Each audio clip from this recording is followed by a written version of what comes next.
Welcome to episode number 21 of The Real Fish Talk with Cory, myself, and Joel, not myself. Episode 21. I'm excited. Are you excited? I am. I was a little bit jonesing because we didn't do it on Tuesday because of Christmas and all the hoopla. And I missed it a little bit. Yeah, I missed it too. It was weird. Hashtag fish fam. I missed them. Yeah, I spent Tuesday with the actual fam. Yeah. And I was kind of like, man, no one's really putting out videos. Not really much fish going on at all. I didn't make a video. I mean, I put out a video, but it's different. You don't get excited. You're like, oh, sweet, I could watch the video I made. Like, that doesn't count. So. That doesn't count, no. Yeah. No, you can't watch your own stuff. No, you That's can't. not. That's where people weird. always like, didn't you catch this mistake? And it's like, no, somehow I watched this 37 times, and I didn't catch it. Like it's during the edits, it's like my brain just didn't notice it. Or we would have done it where it's like, well, in drafts 2, 3, 7, 9, 16, and 22, that wasn't there. And now it got put in at the last minute. Yeah.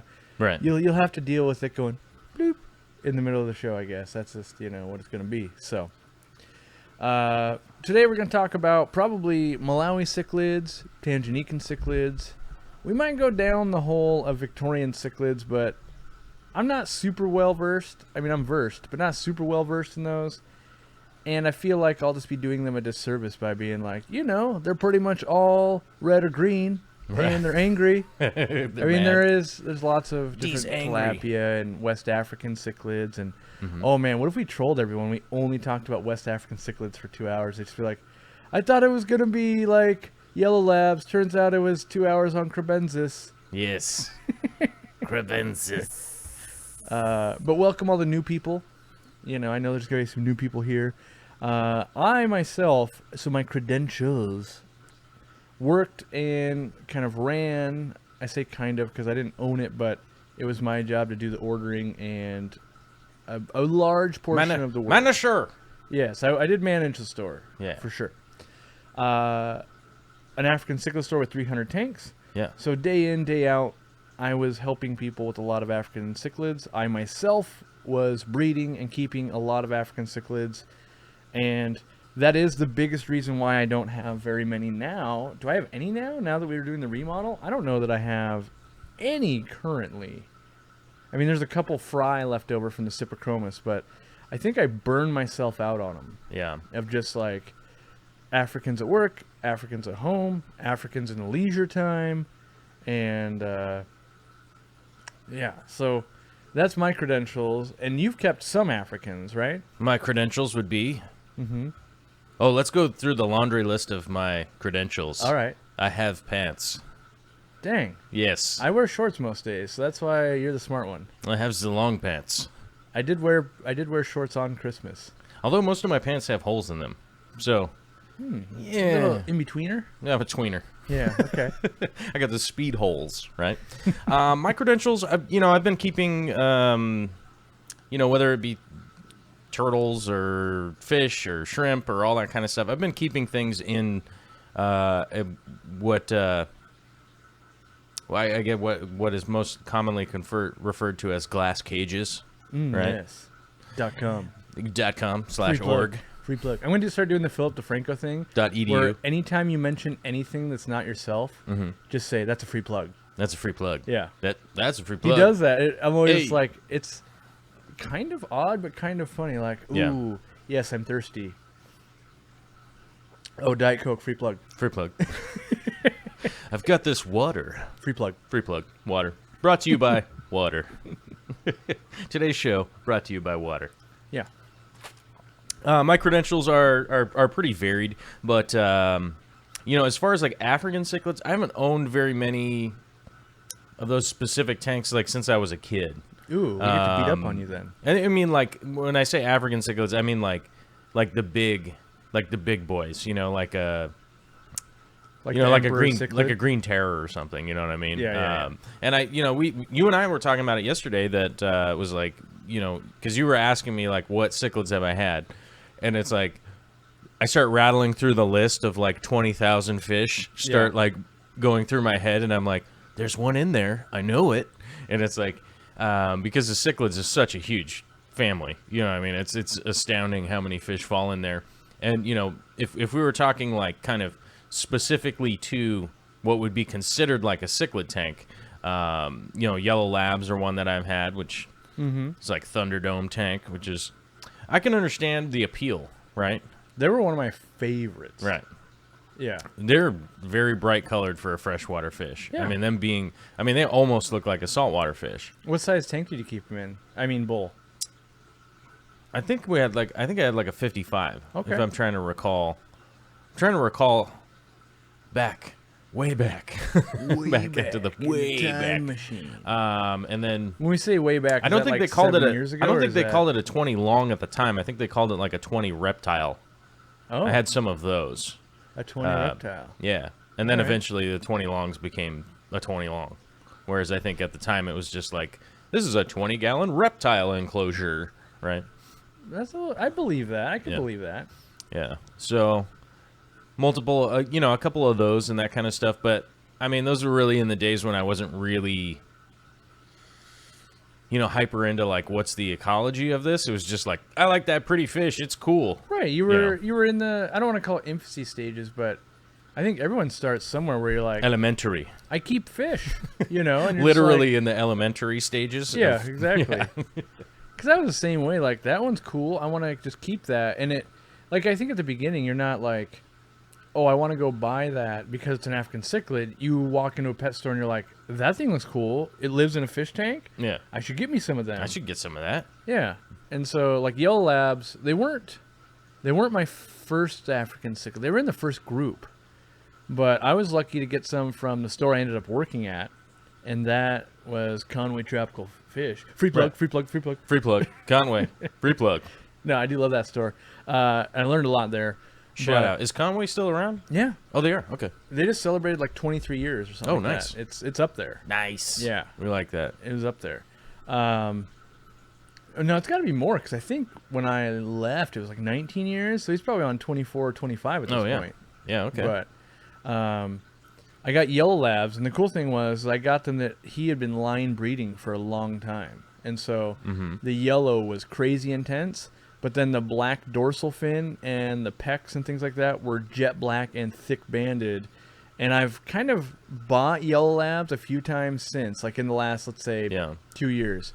And they always come in either hybrids or in such poor specimen quality, I guess. Like the yellow's not very bright. They barely have any depth to the dorsal fin and the black. And in my mind, I'm like, yeah, I'm going to line breed these and bring them back to the hobby. That's my goal. Bringing them back. And then what happens is I end up having them for 6 months, and I make some, and I'm just like, they're still not good. And then I think twice now I've given them all to Steenfod Aquatics. I'm like, here, really? just take them. Like, I don't have time for this. I don't have time. I really want the ones that I had, and my wife loved them. Oh, it's a free plug. Steamfod Aquatics. Yeah, Steamfod free plug. we need Jimmy with a button that has like some voiceover. Free plug. Free From Philip DeFranco though. Oh yeah, you need his voiceover to do that. That'd be pretty good. We might get in trouble for that though. Probably. We don't have. But my wife loved yellow labs because we were breeding them in a 29 in the bedroom. This was after our first tank. So we had a 100-gallon tank where I killed all my African cichlids with bloat. I was reading on the internet, you grow fish fast with the bloodworms. Right. So I was giving them all the bloodworms. All the bloodworms all the time. I think there was more bloodworms than water in the 100-gallon tank at one point. So I bloated them all out and killed them, but then there was like a few left, like a few babies, because my goal was like I was going to breed fish. I had never really bred fish except for accidental mollies at that point. Yeah. And so I was like, yeah, they're mouth brooders. I've been reading up how to do it. You got to feed them really well, and then they make babies. So I was like, well, I can feed well. I just have to buy stuff. And I was just cramming food down these things, growing as fast as I could. And babies started happening. So it was like, oh, I've done it. You know, I set up all the tooth spent lots of money. And then all the adults started dropping off left and right from bloat. And the babies were still okay. So then I feel like I took a, what do they call that? Like a spatula and kind of like scraped the remnants of the aquarium back out. I was like, okay, I've got 4 yellow labs. Let me move this to a 29 and try again. Move them over here, try again. Yeah. So I was like bottom of the barrel scraping. And then I grew those up, and those were in the bedroom in a 29, and we kept that going for like years. We had a 29 up above, and then down below was a 20 long that we bred bristlenose in. Okay. And I think that's why my wife fell in love with them so much, is because they were in the bedroom. We saw them every single day, you know, kind of either morning or at night. And those yellow labs were amazing. And so now even my wife's like, oh, those yellow labs aren't as good as the ones we had, because they just look really good. They were on fire for yellow color, and the black was such a stark difference. And I haven't been able to find it again. And I've looked at wildcats. Wildcats, by the way, extremely hard to find of yellow labs. Right. For a long time I was looking, and they only ever sold males. So I've never been able to recreate it, and that I'm still longing for it. I still long for those yellow labs, but I'm afraid that if I get it again, I'll be like, that was so cool for 4 months. Yeah. And then be like, oh, okay, I relive my past. But so yeah, I mean, I know that one of the reasons that a lot of people get into African cichlids is because they want salt water. Right. That's what I came up with, because working at the store, most people would walk in and be like, oh yeah, but I don't have a saltwater tank. They would just think they're saltwater. And then the other thing is, half the stores out there promote them as like at least brackish water. You got to have salt in there for these guys, for the African cichlids. So there's a lot of misconceptions going on out there. But I can't deny that all that color isn't like saltwater, because it's not far off, you know, with a lot of the cichlid. I mean, you get some of those blues. They're not quite the level of a damsel. Like, they're not that electric of a blue, but they're nice. And the yellow, I would say the yellow on a good yellow lab is like that electric yellow that you might see on a tang or something. Yeah. So like it is, and so we had a lot of people that would buy like either real pieces of coral, like not live coral, but like dead rock or dead coral, and they would build this reef, really, you know, because that's the other thing is Rift Lake cichlids, and so it's kind of like rift and reef. A lot of people kind of mix that up, and they would basically build this saltwater tank, and they'd have all these beautiful fish, and then they'd get babies going on, and for some people it would either suck them into the hobby or they would get out.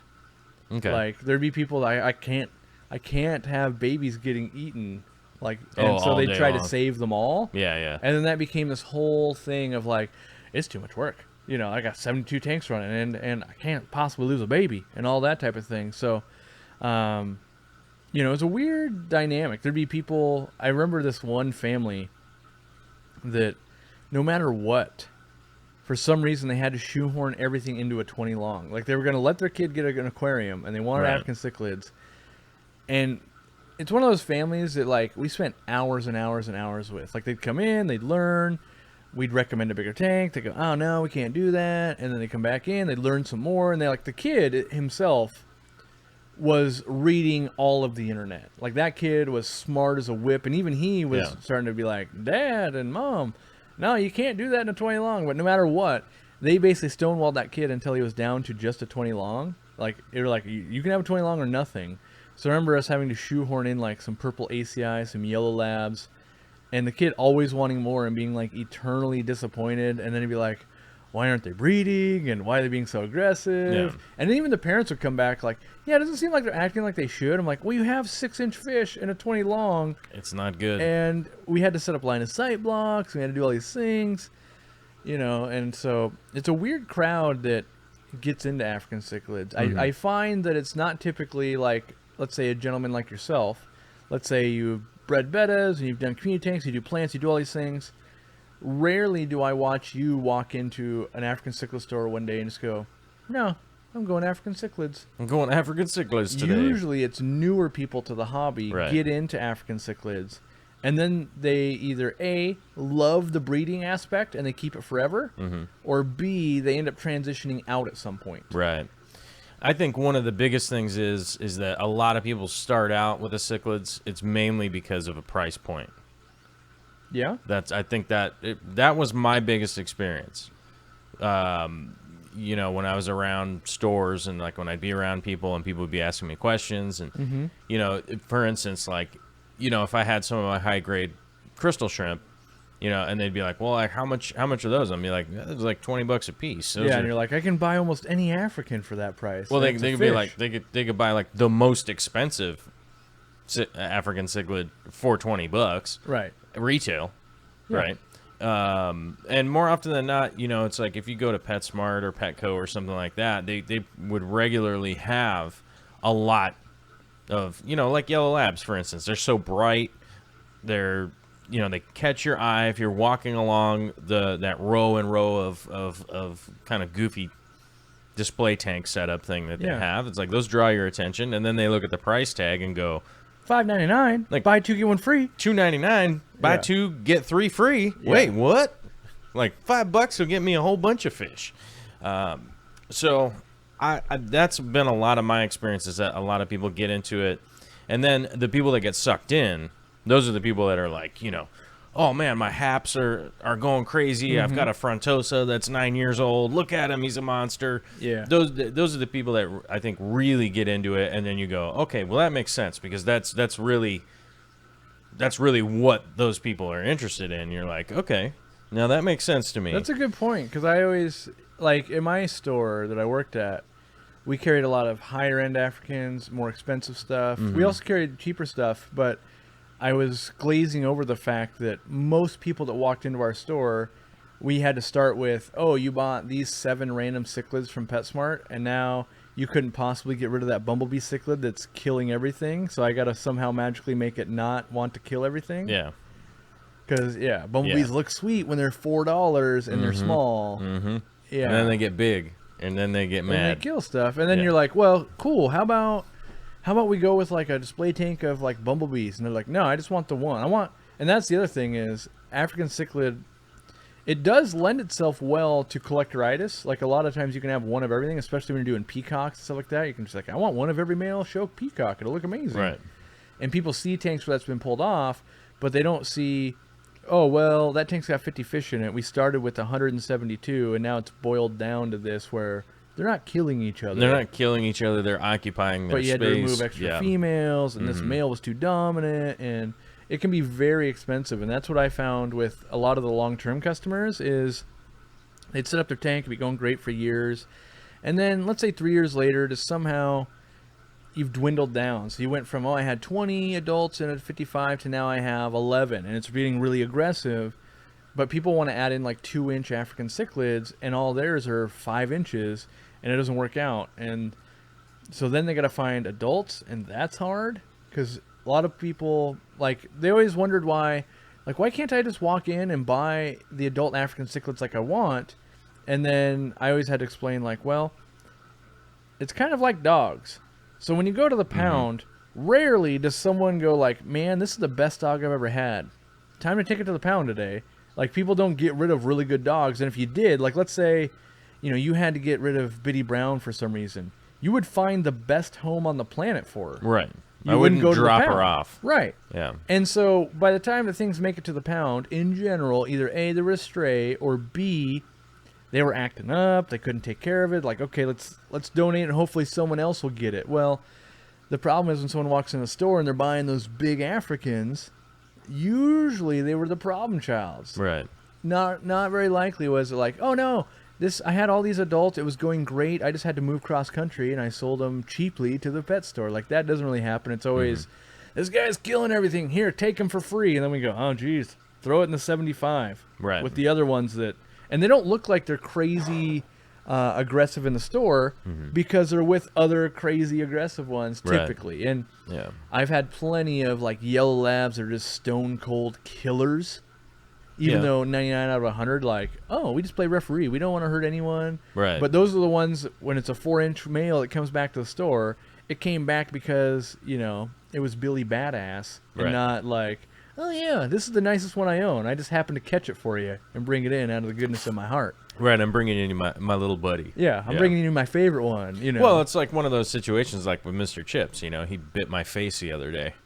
For real? Yeah. I thought when you said that, I thought you were talking about when he was like under pain and all that. No, he bit my face the other day. Just like, oh hi, Mr. Chips. Oh, face being bit. No, I'm going to explain Okay. it. Yeah, I'm going to explain. It wasn't like he was just biting me because he was mad. Yeah. My fish are going nuts. Hey, man. We're doing the show. Hey, relax. These fish back here. They're out of control. Crazy. Like a pellet probably fell in. Essentially, like with Mr. Chips, it was a crazy morning for him. It was Yeah. completely out of the norm Yeah. morning for him, right? And he has a tendency to get stressed out, which is probably why he was adopted. Yeah. Or why he was given away, right? So to stay with your dog example, that's why we have Mr. Yeah. Chips. He's actually doing very well. He's a great dog. I love that dog. He's very loving. He's very, when we got him, he was very skittish and stuff like that. Now he plays and he's eating well and all that kind of stuff. And, he eats well, he sleeps well. He's pretty well behaved. But we had the Christmas morning the other day. And it wasn't even at home. No, we were at home. Oh, you were at home. But we were like packing bags. We're like moving stuff around. We opened all these presents. We did all this stuff. He ate all this other food. He just was super confused. And I was like, okay, he's acting a little bit funny. I'm just going to put him up on the bed. And this is not normal for him. Not to get up on the bed? Well, he gets up on the bed. Oh, but okay. this, what I was about to say, is not normal for him. So I took my shirt off, set it down, and plopped him on it and was like, here, just lay here. Yeah, smell like, me, just be feel right safe. here. Yeah. You're all good. It's all good. This is totally out of the norm. And then I was letting him know that everything's okay. And he like yipped over and was like getting really territorial. Oh, wow. Right? Because I was like, here's my shirt. Here's this. Here's that. He's had a really hard, crazy morning and stuff like that. Yeah. Which he's not like aggressive to me. But every once in a while when he gets like territorial, it's because he's been through some trials and tribulations, which I can't ask him what they are. I can't go like, hey, man, let's talk about when you were 2, bro. Yeah, or the last time someone like, here, take my shirt because I'm taking you to the pound. Right, because I'm taking like, oh, no. Like, I don't, Yeah, so, and it was definitely out of the norm and stuff like that. So, so by that extension, like what you were saying is people don't normally bring in the cool fish. They bring in the angry fish that's been biting and eating and killing everybody else, which I've noticed in the chat a lot of people saying that they're like, this is why they don't have a cichlid tank, is because of the aggression and stuff like that. And I do have to admit that does stress me out too. I'm like, I want you guys all. It stresses me out. Let's everybody get along, and that's one of the reasons. Like one of the cichlids I have right now are the Kribensis. It's like they're a little territorial with each other to a degree, and but they will set up their own little areas and kind of be like, here's my little, stay out of my zone. This is where I'm going to try and breed. This is where I'm going to be at. They're not like wildly violent like that. I don't know. Personally, I could deal with it, but I can deal with it too. It's but I don't enjoy a turn off to me. I'm like, I don't mean, to stay with the dogs, it's kind of like you're like I am. I only adopt dogs, right? So they always come with hardships. All of my dogs have, and that is stressful to me. But when it settles down, I get a lot of enjoyment. And I feel the same way about African cichlids. Is like, there definitely are going to be points where you're like, oh God, that female's getting chased and this person's going to get killed if I don't take it out. But when you hit that stride where you're like, hey, everything's working pretty good, it's really enjoyable. Yeah. And I feel like a lot of people, including us, don't like that feeling. So it's easier for them to say, I don't do that, or I'm going to give up, than it is to go, well, if you can push past. Because a lot of times, you'll start having that fighting, you get a tip or two online, that didn't fix it. You go to your fish store, you get a tip, that didn't fix it. But we don't know what's going wrong. It's kind of the same thing with Mr. Chips. You could ask 3 different people, like, well, what do you think I should do? And you could try all those things. They're like, no, he's still on edge. Like, you got to figure out what's wrong with the tank, just like your dog. And it turns out, like, oh, that's what triggers him. Like, on our dog, on Christmas morning, for whatever reason, Sassy, not having wrapping paper, ripping the wrapping paper off a present, cowering in the bedroom. So, and it didn't happen the year before. I don't know if it's because we now have an extra dog or what it is, or if maybe she's a year older, she's more blind, that type of thing. So it's, even though she'd always been fine with Christmas before that, now we also had more people. We have our sister-in-law and Jimmy with us, so 4 people in the room, 3 dogs, 4 people unwrapping presents, that type of thing. So I think that goes on with African cichlids too. Weather, so weather comes into it, temperatures, changing food, and just something spawning. All of a sudden something goes mama bear, and it's the Hulk smash. Right. So, I do think there are definitely ways. Just like, let's say you were going to adopt a dog, there are definitely ways to start conditioning the animals. And so, like with an African cichlid tank, we always focused a lot with the customers on line of sight blocks, because you don't worry about that nearly as much in like a community tank or your crystal shrimp tank or even bettas. But basically we wanted things that would go from the bottom of the aquarium to the top, whether it was a big fake plastic plant, a real plant, a log, a piece of slate, so that you could divide your tank up into 4 or 5 zones. And if you have Mr. Bumblebee Badass over here, right, he will rule everything he can see with an iron fist. But if he can only see 1 foot of your 55, he owns that. And then you've got your yellow labs and other stuff swimming back and forth over here. But you don't want to, like a lot of people are like, why not just put a divider in right there, and he'll take 1 foot and the other ones can have 3 feet. Because what if he goes, 3 feet looks better than 1 foot. Now he owns 3 feet instead. So you kind of have to put, and so we would put a lot of dividers up, and it would be towards the back of the tank. And then they could swim in front of it, but they had to keep like swimming in front of whatever the visual block was. And it also slowed the fish down. So if the bumblebee was chasing someone, it was a lot harder to chase them up and down and in the nooks and crannies than a bare open tank. I watch a lot of people, they read about it online and they go, yeah, I got to put in a lot of cover. Okay. Yeah. And then they've got their 55, and 1/3 of the way up, it is infinite rock pile. But then above that, there's nothing. And then they just they dump in the food, the floating pellets, and then it's like a bloodbath, And so you get a lot of starvation going on.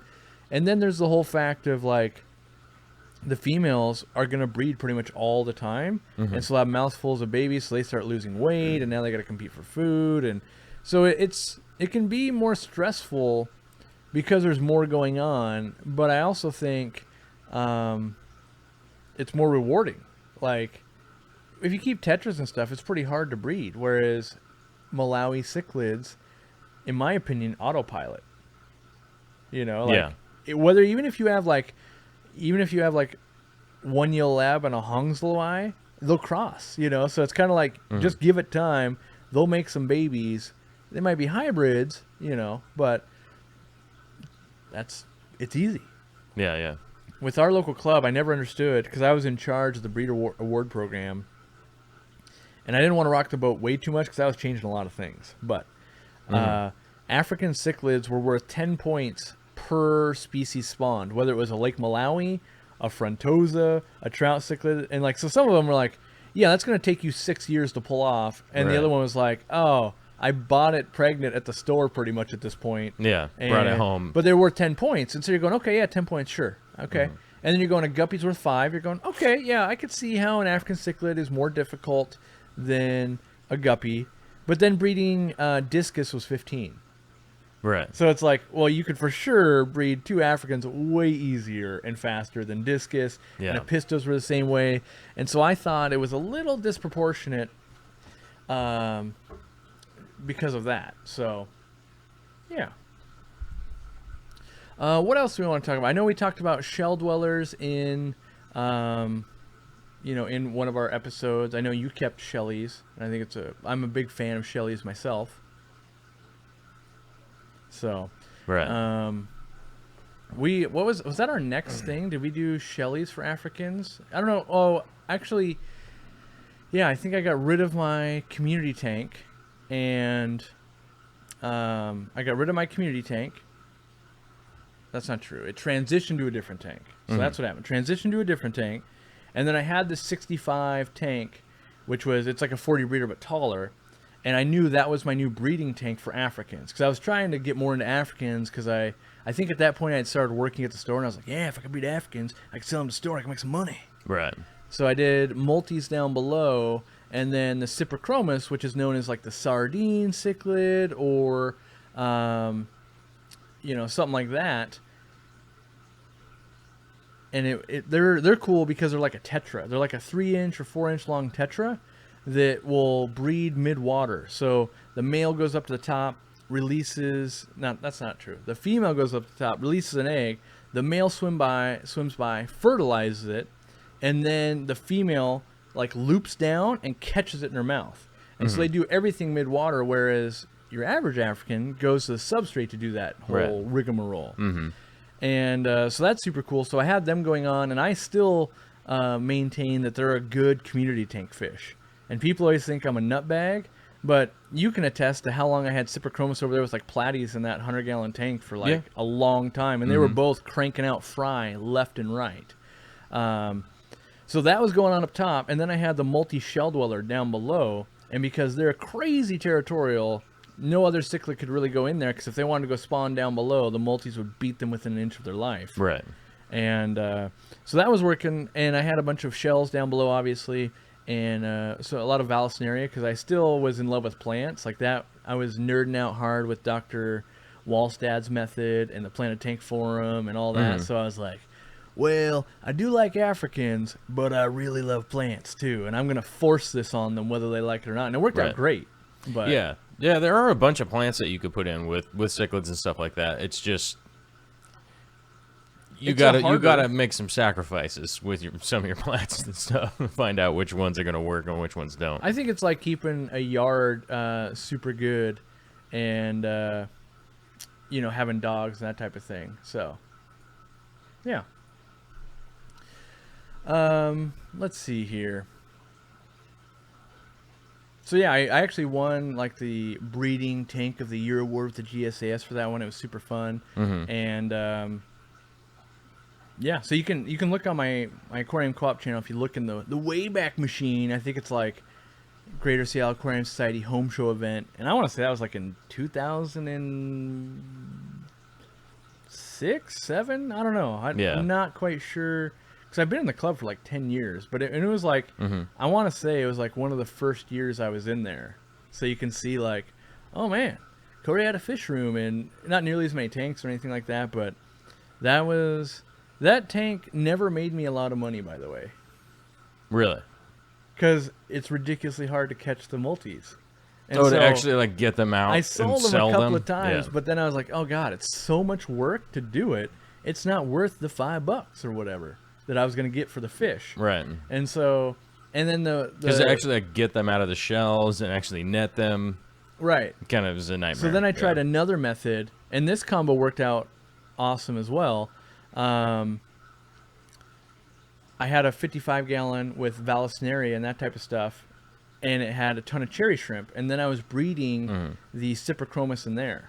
And they didn't go and eat the shrimp because they got this kind of like drawer type mouth. That's not like a normal cichlid mouth where it's like, oh, I'm going to go bite you. It kind of slides out and they take in food, that type of thing.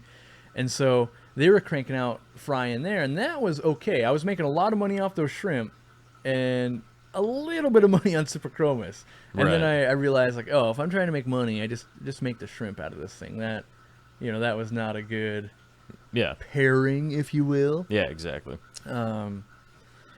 But yeah, Paul Martin brings up a good point. The tank setup part is coming. I've actually covered that in my own talks before, and it's not something I think you can really cover without doing one-on-one. Like, the line of sight block things are important, but I don't think we can generalize and be like, yeah, you add 17 cichlids to a 55. It's like, well, are they going to be Haps? Are they going to be Malawi? Are they going to be Tanganyika? Right. In general, and this is a very general rule, that African cichlids would be needing harder water. Maybe they need higher pH. And I'm saying maybe because I've never done any of this. Like, I always keep them in like neutral, and I breed a ton of them. Right. But I wouldn't keep them super acidic. Like, I wouldn't keep them at pH 6.4 or anything like that. But in general, I keep them at 7 or higher. Right. And then hardness if I can get it. My water doesn't have any, so I use some crushed coral and it adds a little bit, but usually I get a little bit of hardness from the rocks. And I say a little bit because at the very beginning you'll get kind of a lot will dissolve into that water, but long term with all those extra water changes and stuff you're probably doing from your overstocked African tank, it doesn't buffer that much. Now there are a lot of people that like live by the African cichlid buffer and that type of thing, and they might claim I get a little bit better color, something like that. I myself never experienced that. So by me playing with the water parameters, I didn't find I got any benefit. I paid a little bit more money in salts and that type of thing. It was a little bit harder, but I don't think it actually made the fish better. I didn't notice, like, I wasn't having them die prematurely. I wasn't. The only times I really ever had problems were at the beginning when I gave them bloat by just feeding them the incorrect diet. Right. And then it was aggression things when they were breeding, and I would have a wrong ratio, or I just was trying to do it in too small of a tank. Like, I could breed these peacocks in a 29, and I'd have to split them up and let them repair, that type of thing. So basically the legwork behind trying to make sure that their water parameters, right, the specific water parameters, wasn't really worth it. It was more worth it to you to just maintain quality water. Yes. Yeah. So in my experience, that was basically definitely keeping true. it clean, doing your water changes. And we did the same thing at the store. Yeah. We set up everything with kind of some crushed coral and that kind of stuff. And, you know, we might have stones in there. Like, it would be like if you're going to pick a rock and you know you needed a rock, maybe I'll pick one with some limestone or a tufa rock because limestone, it Texas would probably holly. hurt. Texas holly's a pretty cool looking rock. Oh, yeah. Yeah.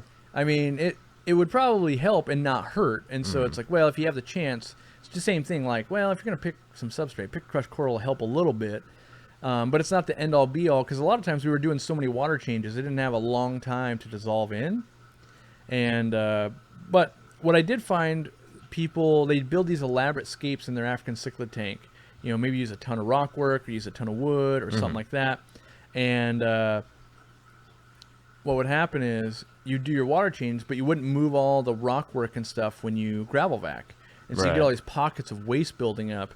And so a lot of times we would recommend, like, well, maybe take some of that bulk of that rock out, because people would have just an insane amount, right? Pockets of doo-doo. Yeah. Yeah. And if you replace them with big plastic plants or something like that, those, it's almost like an accordion door. You just kind of just put your hand in the tank and, like, whoop, let me move all this to one side. And then you can gravel vac. And then you move that to the other side. You gravel vac again. Right. And then you reset it up. And I was a big fan of the reset up because it reset territories and that type of thing. And you could see, like, oh, did I have any fry? And I think it kept it interesting for the fish. Like, they weren't just like, oh, yeah, I always own this 1 foot of the cave because that's where I'm at. And so I like to, you know, it could also cause problems, though. You'd be like, oh, it was great. And then I mixed it up, and now they don't like each other because now everyone's battling over the middle, which is the best parking spot now. Right. You know. So, yeah. Pietro says, what African cichlids can I breed in a 20-gallon for profit? I mean, the ones that breed well are Shelleys, but I think I just established I never made good money on that. Right. I did make good money on the Egyptian mouth brooder, which is a West African. Oh, yeah? But it can. I have bred it in a 20-gallon at the store. I don't recommend it if you've never played with them, though. 29. The best way I did it was in a 55. But the males are crazy aggro on other males, so I only have one male. Like, so much so that you can do one male and a couple females and see. Yeah, that's the attempt you'd want to do if you're going to attempt that. You could probably do a cool color variety of the Kribensis, which is Taeniatus now. Well, it depends. Give it every month. It kind of flops back and forth on. On is it Kribensis this month or is it Taeniatus this month? But you can get some of the, like, maybe the Nigerian reds or the yellows, the Maliways. They're a little bit common now, so they're a little bit harder to move out. Are you saying Malawi? No, Maliwe. Maliwe. It's Moliwe. Oh, okay. It's the collection point. I thought you were saying Malawi wrong.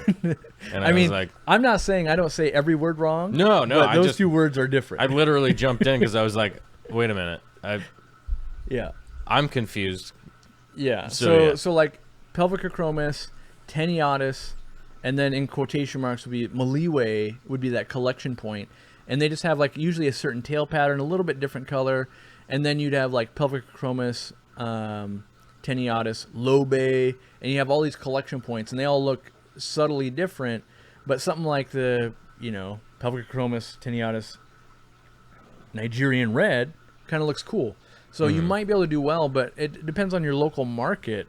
And I think Pietro's in Italy, And so maybe they totally are down with that, or maybe the market's flooded. A 20 is pretty small outside of like Shale Dwellers, a few of those West Africans, and like maybe some dwarf comps and stuff like that, some of the Compressiceps, but I don't think they're profitable because they take 6 years to grow up, and then when you have got to grow them out, you got to grow them for like a year and a half, and then you get to sell them off for like $20. It's not a huge. So I'm not sure that it's profitable. It's super fun and cool, but I'm not sure it's super duper profitable.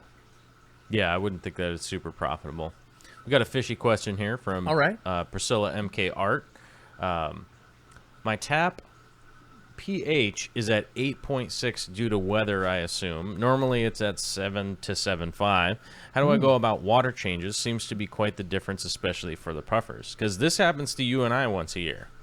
When the weather really dumps in the springtime, our pH goes whoop and does some weird stuff.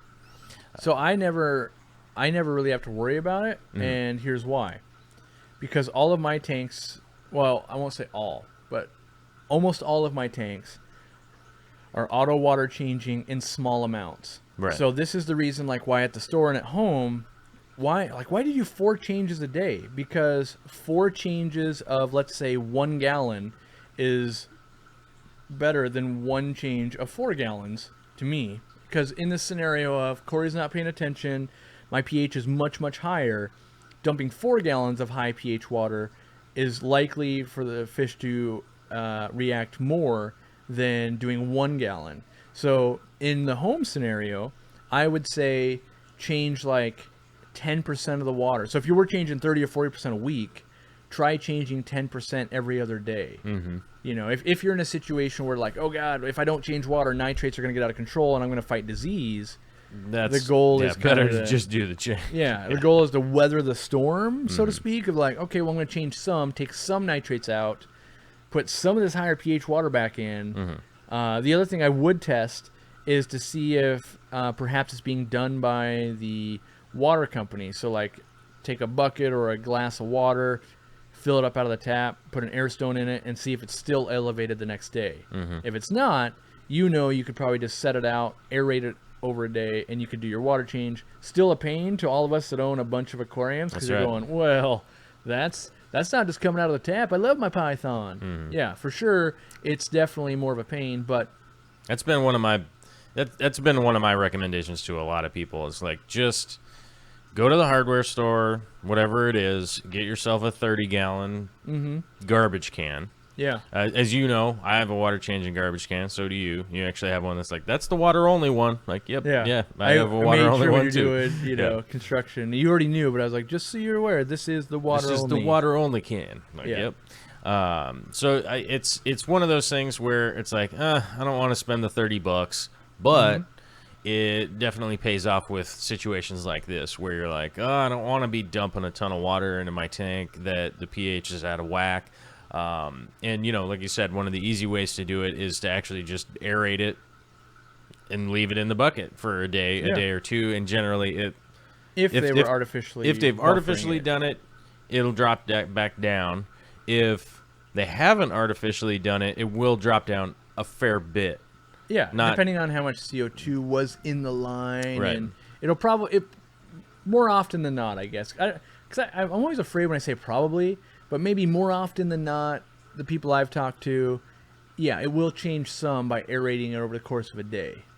Probably. Yeah. No, I mean, it won't do a ton, but it'll definitely balance it down a little bit. If you're all the way up at 8.6, I'm not necessarily going to throw a number out there, but it will bring it down. Yeah, I might settle out like, oh man, it's 8.2 now. Yeah, now it's 8.2. Yeah. Now it's 8. Now and it's 7, 8. And I think it would depend on your water too. Like, and time of year goes into play. Like, there's a lot of things at play there. Well, it's like, the whole, it's like the garbage can isn't going to buffer the water. You know what I mean? So if it's falsely buffered from, traveling through your pipes, then it's like, that'll drop. I guess we did forget, that is one of the biggest lures of African cichlids, is that a lot of people's water structure in the United States is very hard and very high pH, and thus it's much harder to go, well, I just like to keep a cardinal tetra. Like, well, it's way easier for you to keep, an electric blue Johanni instead. Yeah, it would be way easier. Yeah, if Yeah. you live in Oklahoma, you're ready to go. And that is why there's big pockets of African cichlid keepers and clubs. Like there's one in down California, and they're all over these cichlid only clubs. But that's because the water structures for it. Like here in Washington, we have very soft water. We can breed discus in our tap water, and so I can barely give away an African cichlid. Like it's discouraging. That's, I guess, now that I'm thinking about it, that's probably half the reason. I don't do Africans, because if I do them correctly, I make a bunch, and then there's nowhere for them to go. And Right. that's always disappointing. Yeah. That would be like you doing a bunch of artwork, and then everyone just goes like, yeah, but no one wants it, man. You're like, oh, okay. maybe I won't keep cranking this out, I guess. Maybe I'll keep making it. Yeah. And that's I mean, and that, I don't want to say it's like art, but I don't know. I guess you put a lot of time and energy into it, and then when you get to the end, you're like, oh, and no one wants it? Okay. I'm I so guess. sad now. Yeah. And maybe that's, because, I mean, I guess that's what I love about libraries, is making more of them, and then people really want them. Mm-hmm. And then I do it with other fish, and, like, no one wants them. And it's not the money. I know it's not the money, because I don't really care about the money. It's the fact that now I'm stuck. It's kind of like convicts. I really enjoy breeding convicts. Yeah. And then I'm stuck with, like, well, now I got 52 convicts, and if I bring them to the store, my manager's like, come on, man. Like, what are you doing, man? Come on. Yeah. But You gotta- meanwhile, gotta I do love, and right now there's 3 convicts. Buy one, get that we 5 missed. free. Yeah. There's 3 convicts that we missed, and I know somehow there's going to be a male and female, and the cycle's going to start over, and I do absolutely nothing to encourage it. Right. Like, I feed a normal amount. I'm not like, oh, let's see if I can get them to breed. I do nothing of that. Nothing of that. And they still make more. But every time I'm like, look at that. They made a cloud of babies. Look at that. They're holding off all the other fish. And then pretty soon, like, oh, look at that. They're all 2 inches. Right. Dang it. Yeah. Oh, look at this. Yeah. These And I buddies. think they're so fascinating because they are so smart. Like the fact that they can hold off all the warus, all the blood parrots, all the catfish, all that stuff in there. They were holding them all at bay, and they raised that entire batch to, I'm not going to say the entire batch, but they raised like 60 to 1.5 inch size, all by themselves without me providing any help. Whereas most fish, you got to provide some help, or at least set up the conditions, all that kind of stuff. Yeah. So, We've got some questions here in the chat in regards to what plants could you possibly add to an established African tank. okay. There seems to be kind of some people going back and forth a little bit Ooh, plant fight. in regards, which is fine. It's totally good. Yeah. I know everyone's experience is different. It's like, but some that would definitely be recommended, and they're actually in the chat from Mr. Supers, Valsneria and Anubias. Yep. Any of the Anubias varietals or anything that has essentially like a thicker, dense leaf Yeah. will essentially give you an opportunity, because they won't eat them. They generally won't eat those thick leaf stuff. So that would be a good plant. Plus, you can tie them to stuff, and they won't go anywhere. Valsneria is actually a halophytic plant, so even if you are adding some salts and you have some high pH Oh, that and means that it can kind do of some stuff. salt? Yes. Okay, yes, I was like, what does that fancy word it mean? can handle- I it can think handle- I knew it meant that, but I was It like, can let me handle the make sure. fresh water with some salt in it, so Yeah. it's like an estuary type plant. And it is native to Lake Tanganyika. It is also, that's one of the reasons that it's halophytic, because Yeah. that lake is crazy. And if you guys don't know, Some of the it things used that to go be an on in that ocean lake. way long time ago. Like, and we're talking, Many, Yeah. many moons ago. long time ago. And that's why it is so much color and stuff like that, is over, I guess, millions of years. It went from ocean to lake, but there's still that high pH because the under layer is basically coral. Mm-hmm. And then, the fish obviously had to adapt at some point, and then, so that's why it is so similar. But yes, I'm not surprised that it can handle the brackish. Yeah, and it's heavy with salts and stuff like that, because it Yeah. does evaporate and quite a bit. So a lot of things. It's got a have lot been- of minerals. A lot of mineral has been accumulating for a really long time, a really long process of mineral. You might know this answer because you're this kind of nerdy. where does salt come from? Now I know that you're just like, what? So like in the ocean. What? So like in the ocean, obviously there's a lot of salt. Outer space, bro. But where does it come from? Like space aliens. Did it leave the system in Lake Tanganyika? So like, was it like plants consume the salt, bird ate plant, pooped plant out on land, salt never made it back? It out?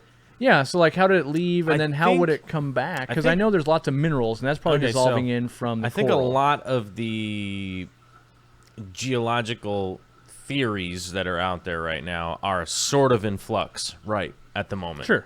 Because I there's just a wagered lot. you probably read something about. Well, there's this. a lot more.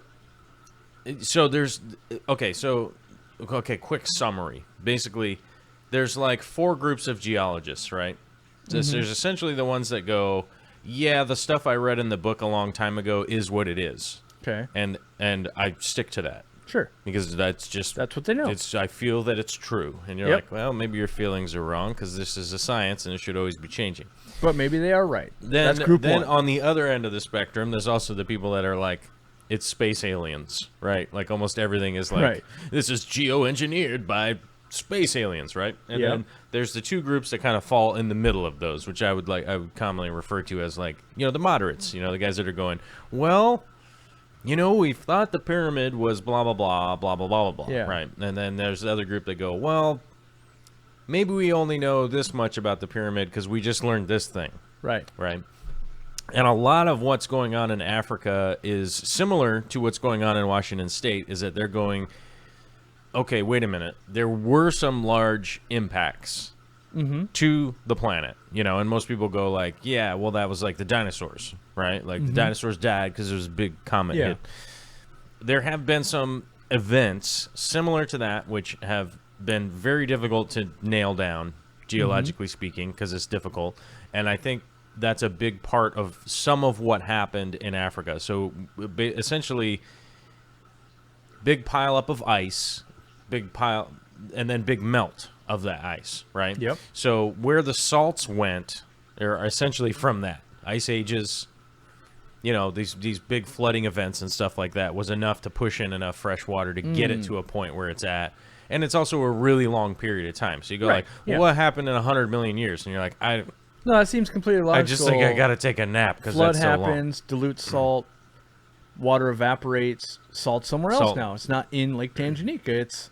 Well, as the water evaporates, the salt would stay. That's why you end up with But if you dilute it, let's say you had... that's why you end up with like the Dead Sea. Right. The Red Sea or like the Salton Sea in California. Right. That has never had any new fresh water going into it. But if I had a bucket of salt and I dropped it on the floor and then I flooded this room with water, right? So then instead of all the salt being in a pile, it would be mixed with the water and kind of even around the room. And then as that water evaporated out, there would no longer be high concentration just there. As it evaporated, it'd be like, oh, there's kind of this level of salt in this whole room now. Yeah, it's all spread out. So it might have been ocean level salt concentrations in Lake Tanganyika, let's say. Flood happens and dilutes it, but then water evaporates or goes into the ground or wherever whatever happens, and then there's less salt left in that specific lake. Right. So maybe that could happen. I could see. So it's nothing too. I could wrap my brain I wish around it was something that might have happened. I wish it was something that was like, over the weekend at Bernie's, right? Like, so these crazy hijinks of these college kids went ahead and removed the salt from the lake. It's that long process of even a million years of all the stuff going on is essentially where we end up now. But it's a really long process. But that's also, one of the reasons why there are so many species in that lake, because, it's an isolated space and they're breeding with each other, but they're breeding.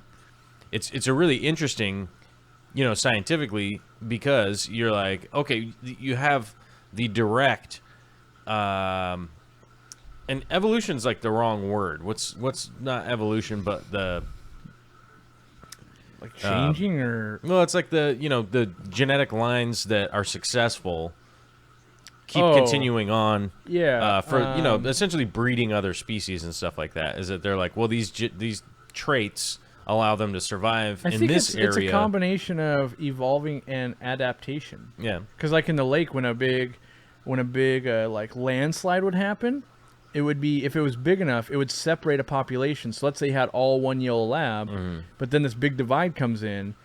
Over time, they would evolve and adapt to their surroundings, and then that's how you got like the white yellow lab versus the yellow one. Like, the crazy part is the yellow lab is the crazy rare one out of the lake.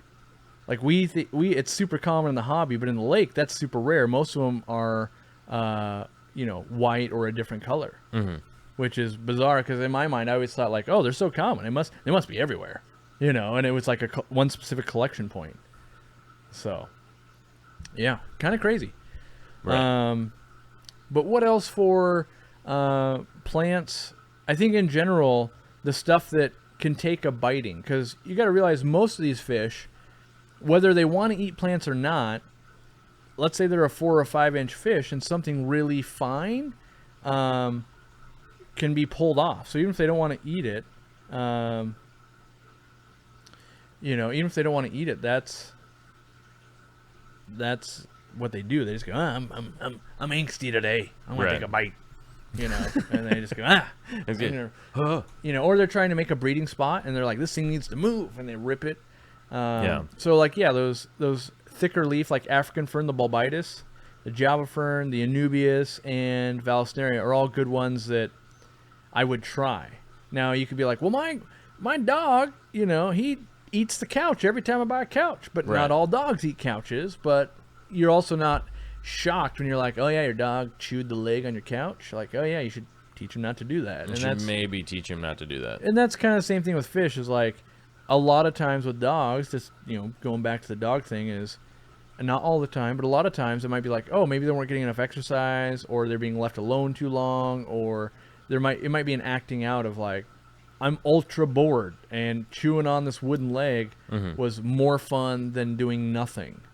And so you might have to keep your fish entertained by feeding them a little bit more, maybe playing with them with a laser pointer, rearranging their decor every time you clean the tank. And then Flynn was asking earlier, because he's a cichlid novice, that I think he said he hadn't kept any Africans yet, but can you mix them with community fish? And the internet says no. Cory says, I've done it. I'm not saying I tell everyone to do it, but I wouldn't put like, here's all my African cichlids and my neon tetras. Like that's, I do believe that any fish that fits in another fish's mouth just ends up there. It's probably going to end up there. Yep. Yeah. So there's that. But then there are things like rainbow fish. Rainbow fish in general, like, and not the pseudomogas like the tiny ones, but like Bosmanis and New Guinea Reds and that type of thing. They kind of like the same water. They're pretty big. They're a schooling fish. So a lot of times that works. And at the store, I recommended that a lot. And it was, if you're having aggression, let's add a group of 12 giant Danios or some Australian rainbows because they're cheap. And because now you've got fish swimming back and forth through their territory all day long, and they can't really single one of them out. They'll chase them, but they get tired of chasing a group of 1 of 12 giant Danios. And so they end up giving up, and then they're just used to like, oh, people are coming and going all the time. Maybe I don't need to murder that yellow lab every time I see him. Right. Because I've tried that strategy, and a lot of times fish will give up. If they can't control everything, they choose to control nothing. And it's a store. I would always explain that with, if you own a house, like let's say your house, and someone from the internet just shows up and you're like, why are you in my house? You might attack them, right? Because you're like, that's not expected. Yeah. But that same stranger, if you were to go to a hotel and you see him in the hallway and that type of thing, and even if they came into your room. Okay, let's get straight here. Let's get straight, because I see where you're going. You'll never go to a hotel? I might attack them. Yeah, you might. Maybe. But I would, and that's, I don't dispute that. Okay. I do think you are less likely to attack someone you don't know, even if they were in your hotel room. Right. Because you'd be like, oh, maybe the hotel handed out 2 keys. That's weird. Maybe this is an honest mistake. Who's that guy? You would give them the benefit of the doubt. And that's what I think the community fish do, too, is like, well, I'm going to give you the benefit of the doubt, where you already know no one accidentally gave out an extra key to your house to a stranger. That doesn't accidentally. So you're on guard. Where those community fish, because it's that community setting of people are coming and going all the time, it at least puts that, well, maybe maybe this is supposed to be going on and not Right. just instant need to Instant attack. murder attack. Yeah. Now they still might go, yeah, I'm hungry. no one is No one's supposed to be allowed, here, and I'm hungry. and I'm gonna kill you. Yeah. It's 11 o'clock, my man. Yes. That means we got to answer some super chats. All right. I lost them. We can do it. Let me. I lost the super chats. I can pull it up on a You screen. have to pull them up over there, on the screen. and you can pull them up on the screen. We're going to answer the super chats from the first hour. Those of you that are here, settle in. One more hour of the show. As you guys Yeah. know, we are on the 2-hour format now. Mainly Yeah. because we like you, and that's why. We like you, and we like you to like us. So give a like. You like? All right. Zach's Tank's Crazy Aquarium Guy. Mhm. There's no cool acronym for that. ZTCAG? I can't. The what? I'm trying to see if there was a cool the acronym for acronym? that. Like ZTCA. I just say Zach's Zitkag? Tanks. Zitkag? I don't know. But with the $20 SEK currency, I think that's Sweden. I don't know. Hello, love these videos, lurking on both channels. Well, don't be a lurker all the time. Give yourself some input here. Does and that count if you're lurking and you super chat? That's like I think that means you're not lurking, right? following someone Maybe in you're a like- neon clown costume. You're like, boom. and saying you can't see me. You're like, boom, super chat. And I'm going to be quiet now. No, it's like stalking someone in like the day glow outfits that a construction worker or a road worker would wear. Oh. Like you can't see me, even though you're like lit up like a Christmas As long tree. as you say day glow, I'm a fan. Yeah, Yeah. we should do the whole studio in day glow. Day glow orange. It's just like everyone's response is this, just like their face is like it's like they're eating lemon. Right. Yeah, Well, then we could just chroma key it out, though. maybe we should just chroma key it in. Maybe we should just Good let point. it be. Maybe we should just paint the studio chroma green, but Right. never green screen. But never green screen Yeah, anything. no, we just like that color. It's, What? it's just our favorite color. That color was chosen because no one likes that color. Yeah, we love that color. Uh-huh. That's Yeah. our favorites colors. So Jules the Walker with the $2 super chat. Hello from Seoul, South Korea. Hello. Hello. Hello. I want to go there. Jules the Walker just put in another super I chat. see that. Oh, But it there's popped someone up in over front of there. him. Never mind. I'm There's all someone telling in you. front of him, I'm all so we telling will you, get to like, that one. hey man, you know how to read, bruh? You know reading goods? As a student of the reading, I'm still learning. I'm still working on it. Riley Bordelon Aha. with a $5 super chat. Have I ever seen Neothalma snails from Lake Tanganyika available in the trade? I've never seen the live snails ever, and I think it comes from inverts changing countries. Crazy difficult. It's not a great idea. Like they really want them to be dead. Right. They really, because what they're terrified that like the Neothalma snail, like, oh, it loves to live in the Florida lakes. Like that was an oops. So they're really terrified of that. And I'm not 100% sure why we're terrified of that, but we're not as terrified of a fish doing that. We're still scared of it, but I'm not sure. And I'm sure they're like, here's why we need the freshwater biologist, right? Is they can explain like, oh yeah, and maybe it's because like snails are known to carry parasites and stuff between the bird, fish, and snail. Some of those parasites that can only replicate with that cycle. Maybe they're afraid it could bring that over, but I wonder why we're so afraid of inverts traveling countries, and we're only half as afraid for fish. Well, I think it falls along the typical lines of when we were talking about the crayfish a while back in Africa, as they were introduced by well-intentioned well-intentioned people that were trying to farm them for food. Yeah, I don't think and it exactly. has become a catastrophic problem over there as far as the ecosystem goes. Those crayfish have been just annihilating the situation, and basically in the waterways here in Western Washington, we have a continued problem with milfoil. which is a freshwater seaweed, essentially. And has been a continuing problem. And that's just from people taking their boats in and out of the water, right, and not cleaning them properly by going from waterway to waterway. Right. And oftentimes, so from a personal example, right, remember when my reef tank froze? Mm-hmm. Like, my reef tank froze, okay? And guess who survived?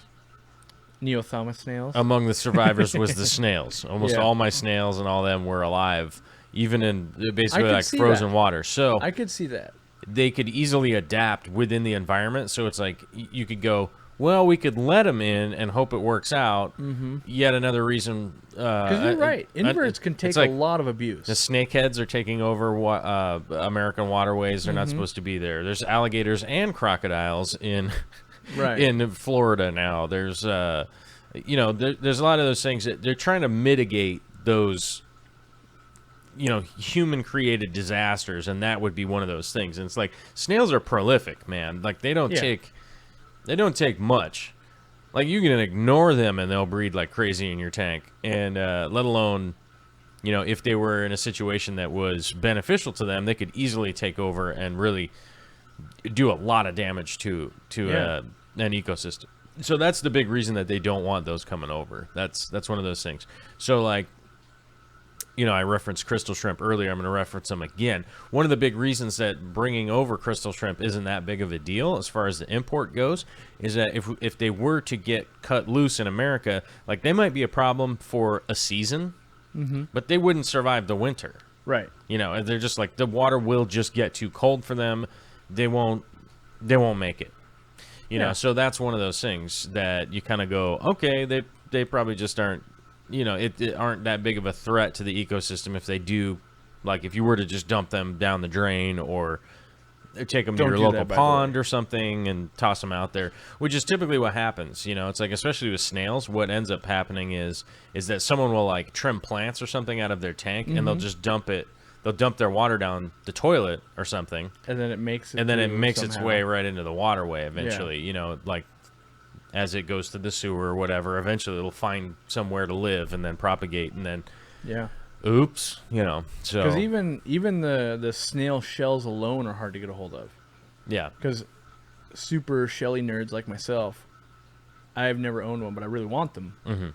Because it just that completes the biotope. Like it's one of the easiest biotopes to make. You're like, yeah, I bought the fish, and I got the snails. Biotope, right? Like there's not a lot more you got to do with it after that. It's the big biotope maneuver. Yeah, you managed to put it all together. 1 + 1 is 2. All right. Yeah. So Jules the Walker says, what fish and plants did you keep in the community with multis? I specifically kept Vallisneria and Crypspiralis. I enjoyed the Crypspiralis more because it grew slower. So that was a good thing for me, having it grow slower as opposed to the Val, which wanted to take everything over. Right. So I like that one quite a bit. I haven't done it, but a good friend of mine did lots of Anubias on rocks with the multis. And then that tank, I tried mollies. That never worked out well. I had to get them all out of there. And I tried platies. That didn't work out either because they're just too like, oh, derpity derp. Oh, you fed. There's food down there. I'm going to go eat that. And then the multis are like, no, you ain't. Right. You don't come down here. I'm not going to tell you again. So I had to find fish that would work. And the Cichlids were the ones that made the most sense. But with my friend who was doing it in a 29 or a 20, I can't remember. We tried a few different things. We even used guppies and stuff. And you're thinking, well, guppies will go down there. They will, but the multis were so busy chasing down the babies, they left the adults alone. Another group of fish we did, I think we did that before we did the guppies. After we did neon tetras. Now you're going, what? Those aren't the same water parameters? Again, he was keeping them like I keep them, and they were just at like 7.2 pH, kind of neutral. And the neon tetras weren't freaking out, and the shellies were breeding and all that kind of stuff. And so I think the goal is keep stuff that doesn't go down below. I tried different plecostomus. Like I tried Bristlenose, that didn't work out. Tried rubber lip, that didn't work out. Even a rubber lip that was like, yeah, that guy hangs out up top in this other tank all day long. Let me try that specific rubber lip. He still would go down like at night or whatever, and they just weren't having it. They were just no. So, try out some things, but think of things that never want to go down. It's like if you have fish in your aquarium right now that won't eat off the bottom, that's a decent candidate for mixing with shellies. Yeah. So like a lot of times you're like, oh, my rainbow fish won't go down and eat Rapacia off the floor. Great. That makes them a great candidate for, that. And that's why most Tetras, Rasboras, that type of thing, they don't want to eat off the floor. So, not so bad. Let's see here. Question from Bert Shackelford. First time cichlid. So I guess he's asking the question, if it's a first time cichlid, like you've never owned one before, would you choose between Bolivian Rams, Apistogramma cockatoides, or Apistogramma borelli? The only water quality report I could find for hardness in my area stands at 16 GPG, if that helps. GPG. What? That's got to be like, what, grams per gallon or something?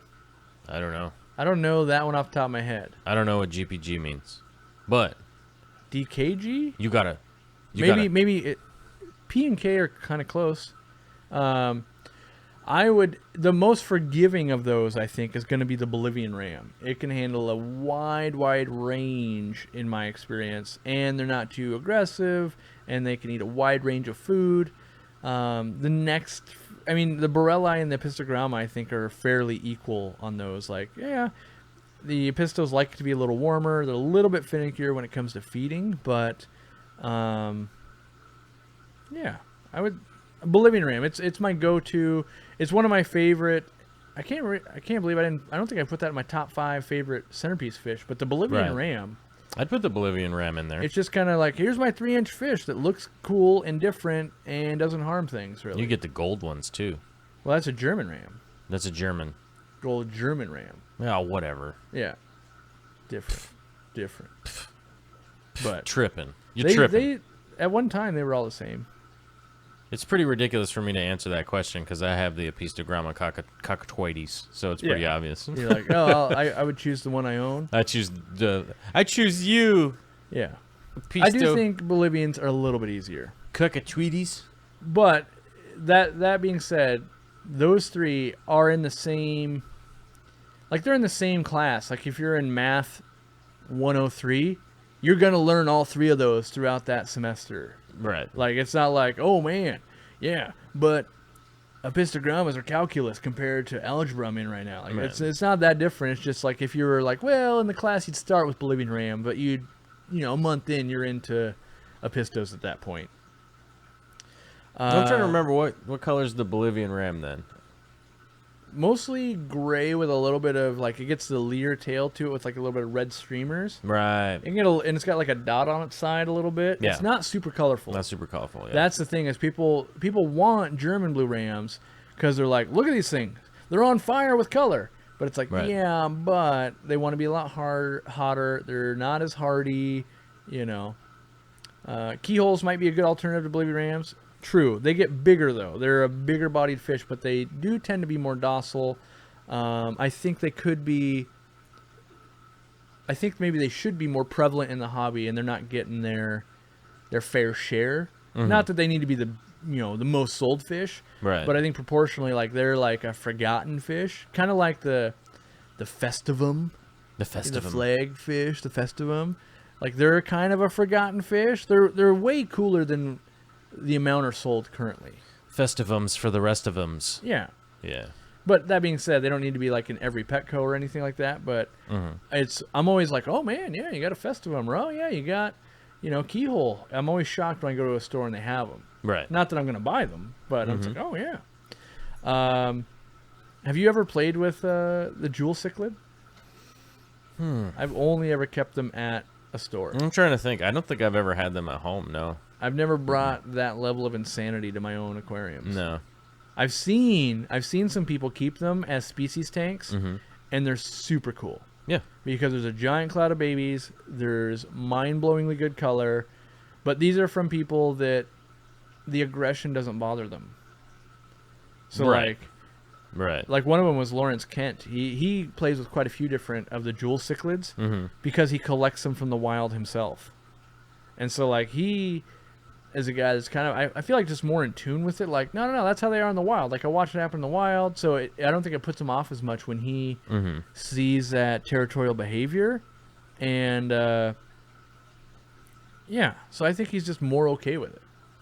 I don't know though. I've never asked him. Never been like, what's the lure here? But a lot of times he's bringing stuff back because he's like, oh, I don't think this jewel cichlid's been documented, or it has been, but it's been out of the hobby for 12 years, so it's my job to breed a couple, send them out to different people, and then move on. Right. So there's always, when you have a chance to do that, that's kind of like, well, whether you like it or not, you're almost like that weird obligation of like, oh yeah, well, you're obligated. If you got the chance to reintroduce something to the hobby, let's do that. So, Right. Yeah. No, I've never had the extreme desire to get jewels. They just never crossed my like I gotta handle that. Like that's me. I have had the desire. You've had the desire, yeah. When someone brings in like a breeding pair and all their babies, and they're fired up, for a solid half a day when I was at the shop, I'd be like, maybe I should set up that 55 and just watch this death tornado happen. This chaos of madness. Because like it's a death tornado, but people aren't really getting killed. I mean, you don't want to put other stuff with them. No. But like that's just the way they are. They're just a hurricane of whoa, man, that thing's insanity, and that's just the way they are. And so it's kind of fun to watch. But I was always kind of like, yeah, but I could just watch them at work because no one really buys them anyway. Because we spend all of our time going, these are a death tornado. Are you sure you want to invest in a death tornado? Because inevitably, that's the word I was looking for. Inevitably, people would just be like, I looked on the internet, it is an African cichlid. I'm going to drop this straight into my Malawi tank. And I'm like, I can't stress more not to do that. Right. Like, I'm telling you not to, and I'm going to tell you not to for the next 30 minutes. And then if you're still going to buy one of these, I'm going to sell it to you because that is my job, to let you buy this after trying to talk you out of it. But like 170% of the time, they'd come back and be like, this thing's on a tear. It's literally destroying everything. Like, yeah. They're like, yeah. That's what it's going to do. Yeah. I remember when we were like, this thing's a death tornado? So. It's like bringing home an actual wolf. An actual Tasmanian devil? Well, they don't have those. Actual Tasmanian devil. Actual. Yeah. No, I mean, let's talk about a real thing that really exists. Or like a Wolverine. Just bring a Wolverine home and like just, yeah, he's just in there. Yeah. I don't know. He's ripping everything apart and eating everybody. He didn't kill me on the way home. It's what he does. Yeah. Yeah, I don't know. They are really cool fish though. And I do see cool displays, but usually they're a bigger tank. Right. And I think they're great. If you had a smaller tank, it's not a good idea. Like for the 180, for instance, I think that'd be an amazing jewel cichlid tank. Like you just let them breed and do their craziness, and it'd be like, wow, there is always madness going on, always cool to look at. Right. But I just don't think people do it. Like I would be tempted if I was a cichlid store, like just a cichlid store, to have like a 125 or something of jewel cichlids up at the front with a giant sign that says, we're keeping these here looking ridiculously awesome, so you aren't tempted to bring them home. Like, that type of thing. So, Caroline Epler with the $20 super chat. Let's hit it up. I think it's gonna be a good one. I proofed it while I was talking a little bit. Did you? A little bit. All I saw was a not-for-profit business, and I was intrigued. So, starting a not-for-profit business in 2018 for Cares Fish. I am very lucky with my fish room is full of babies. We'll be wanting a consultation with you as soon as I get all my questions laid out. Thanks for all you do. So Caroline, I think, and maybe I'm mistaken, but I think I saw you join the Cares Facebook group.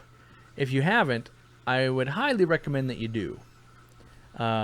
Yes, I'll chime in on another thing in a second. I highly recommend you do join that.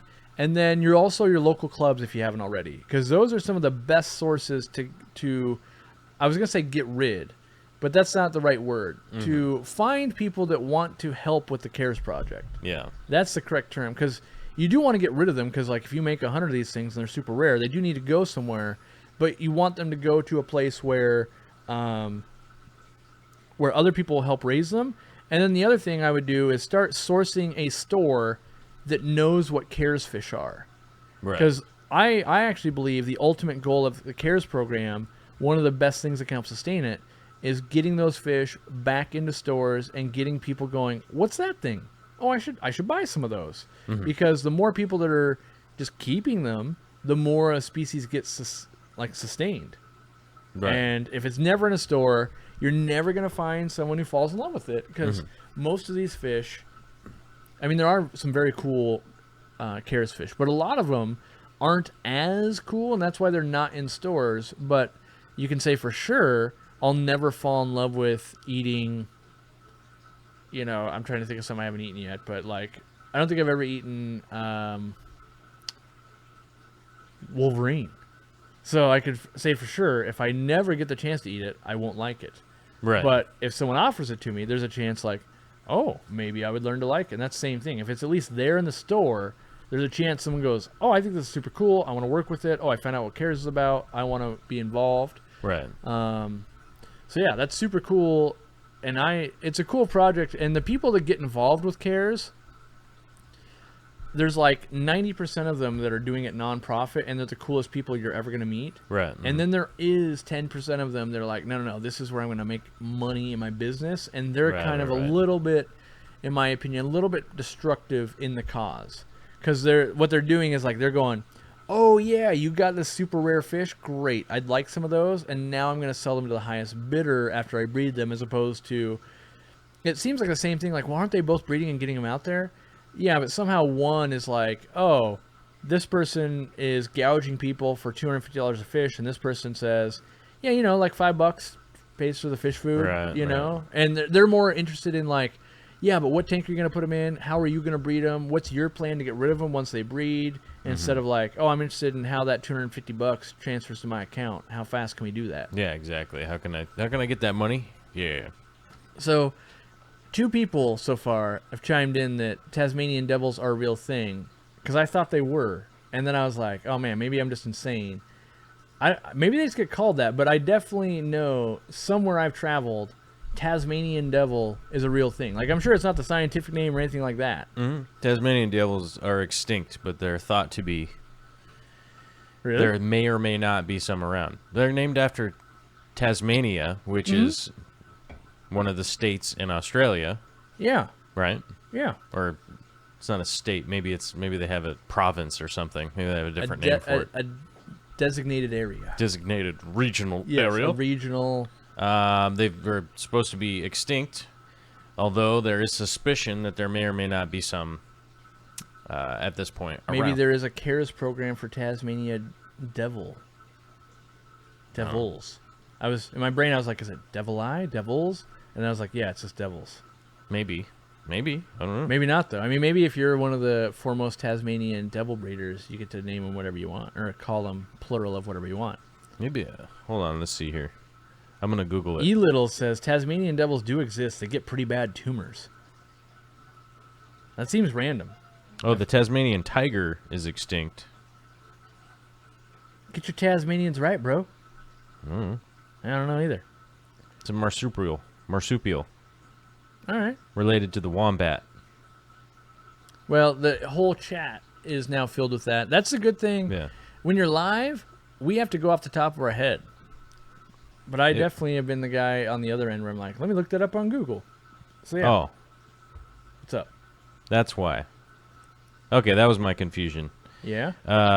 It was once native to all of mainland Australia and now only found on the island state of Tasmania, which is protected conservation project.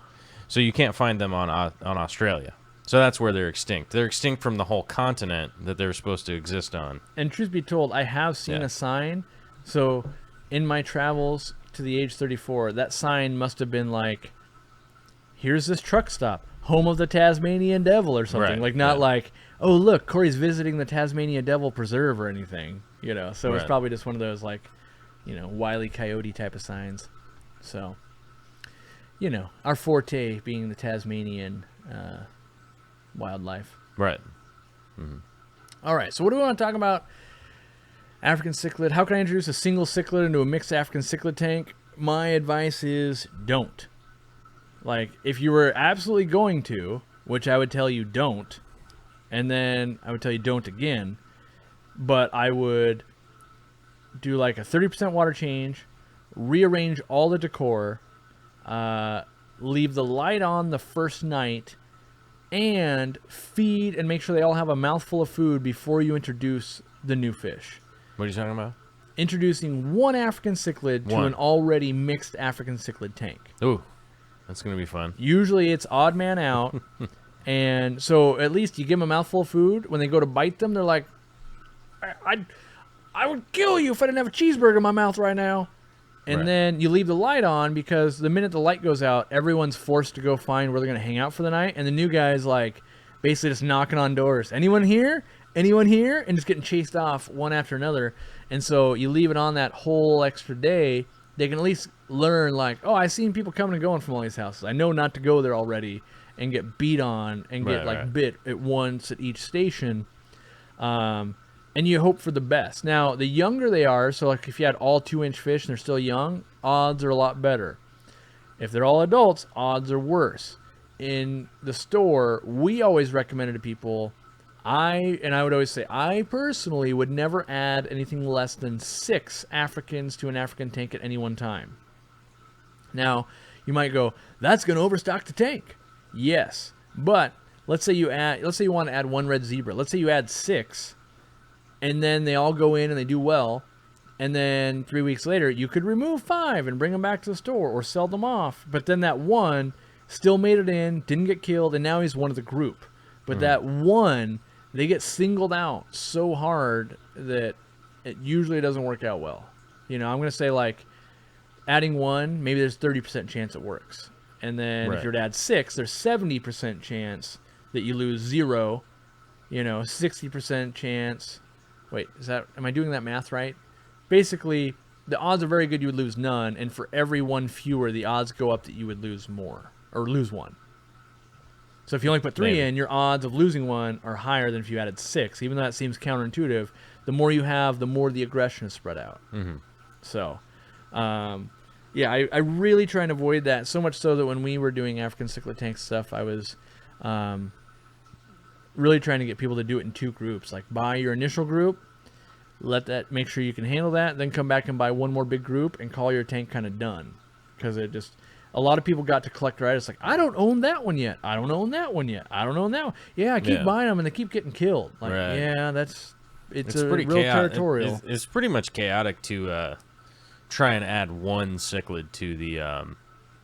I mean, I never talked about this, but I'm thinking about it right now, and it makes perfect sense. Like, imagine each week, because most fish people go to their pet store, like, every week when their tank's new, because you're, like, super excited about it, right? Right. But imagine every week you're like, I'm going to adopt another dog and bring it home and just see what my dogs think about it. Like, that's just a chaotic scenario that is not good. Like, it's very stressful on the tank inhabitants, and... it's always a problem. So, yeah. Don't introduce a new dog to your home every week. It's stressful. No, it would be too much. Yeah, it's like, I think in reality, if in regular terms, it's like if you had a pack of like 10 dogs, right? You have a bunch of dogs, and then you just bring 1 and just throw them in there and be like, I don't know, figure it out. At the same time, there's a huge pecking order that you got to figure out. To play devil's advocate, adding 6 dogs to that, I've never done it, so I have no idea how it'd play out. I don't know if it like spreads the aggression, or if they're just like, oh, cool, now we're just a bigger band of dogs. Like, I have no idea.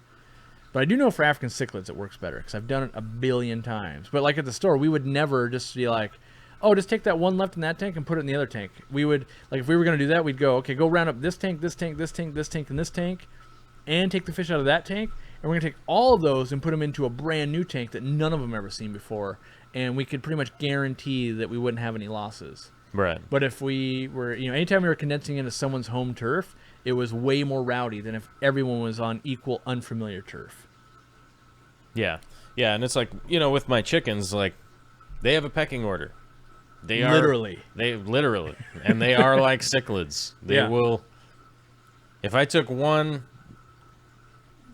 so for instance, so we have the black Dominiques and we have the, I always intentionally say this wrong, so please relax, internet. We have the barred Warfafringtons. So let's say we got like like a bright white chicken, right? Sure. Which I forget the name of those off the top of my head right now. It's called white chicken. White chicken. We got that one white chicken and just threw it in there. All the other chickens would pick on it because it looks different than the other ones, right? They'd single it out and go, "Oh, we're gonna mess with that one." So when when we added our chickens, when we added to our flock, instead of adding one, we added 5. So there was 5, then we added 5.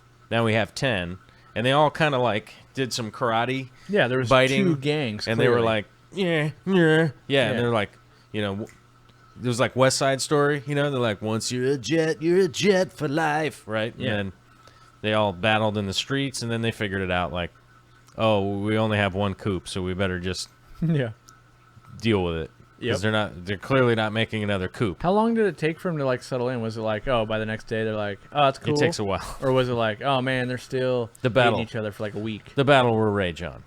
All right. It takes a while, but like you were saying, it's dispersed. Right. Yeah. Like one, for sure would kind of get picked on and killed, but 5 on 5. And let's be honest here. Booger took over is the boss chicken.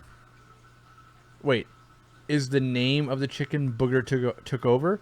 No, or Booger. Okay. I just Booger for a second you said took over as the matriarch. Okay. The way you said don't say patriarch because they're all females. It's matriarch. Booger is the matriarch of our flock. Yeah. That's the big giant one. Was that in the video that I had Jimmy release? No. Oh, so Booger is a new old chicken. That's the first chicken that Vicky ever hatched. Is Booger. Okay. I have no idea how old Booger is, but she doesn't lay anymore. She's just the queen. She's just the boss. King chicken. Queen. Yeah, I know, but yeah, queen chicken. She's a female. Yes. Yes, they're hens. Fair. But she took over as the boss. Took over. Who was previous boss? That didn't have a name. Chicken number 6. What's his name? It's not Hans Furpleton or Frumpy McFeatherbottom or number 6. There's just a big angry one was the boss. The BAC, big angry chicken. That's the one. Okay. One got eaten. What's up? One got eaten by a raccoon. Trash panda, right? Trash panda. Yeah. Little dumpster bear. Hey, everyone's got to eat, man. Everyone's got to eat. Well, the problem is that the dumpster bears don't eat the chicken.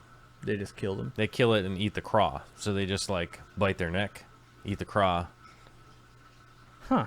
And vamos. It's weird. Yeah. Coyotes take the whole chicken with them. Possums typically eat all the dark meat. Yeah, possums seem shady. Like Possums they want that dark meat. But typically possums will go for the eggs if they can. Possums and rats, they'll go for the eggs if they can get to them. Do chickens have any defense to like a rat? Do they peck it to death, or are they just like, oh god, it's a rat? What are we gonna do? Oh, they attack them. Yeah. So do you like? Yeah, you could spend hours on YouTube watching chickens attacking and eating mice and rats and stuff. I'm not saying that you should, but you could. I kind of want to see it happen. Just be like, yeah, you should find the chickens video. Can fight, but I don't want to watch something die. No, you should find the video where there's a cat trying to kill maybe a mouse or a rat or something. Yeah. It's like trying to figure it out, but the cat can't figure it out, and then a chicken comes swoops in with a karate chop and takes off with the with the rat, like grabs it and goes and eats it. Yeah, because I'm super interested in that kind of stuff, but it has to be presented in the right way. Like somehow National Geographic can do it. Like, and here, like they build a suspense up, right? Like, and here the chicken closes in on its prey, lurking in the darkness. You know, and then they like they like let the sound happen for like 3 seconds, but then they cut away to like, and now we're looking at meerkats. Right, yeah. You know, and you're like, oh man, that thing got messed up by that chicken. It doesn't need to be a snuff situation. Yeah, I don't want to see it happen, but I'm interested to go like, okay, yeah, chickens carry a sidearm. Who knew? You know? Yeah. Oh, Lee was asking, Joel, how do you hatch chickens? Well, you need female chickens, hens. They lay eggs, but you need a rooster, because the rooster fertilizes them lady chickens. Yeah. So that when those eggs come down, they're fertilized, right? Then you need to incubate them, just like turtle eggs, basically. You just incubate them, keep them warm, keep them safe. Does changing the temperature affect their sex, like turtle eggs? I think so. Okay. I think to a degree, but I think it's really... It might be wives' tale. I'm not sure. Yeah, I don't know. It might be. Like they say that with Kribensis I think and it Apistos does too. Yeah. Mm-hmm. Yeah. But I don't know. I've never tried to be like, oh, I want nothing but roosters. Right. I've never tried it, but I think it does a little bit. But either way, you incubate them and then you get chicks. And have you a little what we like to call little peep peeps. Yeah, peeps. Peep peep peep peep peep peep. And they're have fun. you raised some? Well, all of our Dominiques we raised from. They were this big when we got them. But did you hatch them out? We didn't actually hatch them. We could have, but we didn't. Typically, so if you're gonna like get chickens, right? Like say you're like, I want to get some chickens, which I do, but I can't till we pay our house off. What's that? Like in our mortgage, we can't have any. It says no farm animals, chickens included. Oh, really? So until we pay our house off, we can't. Hashtag goals.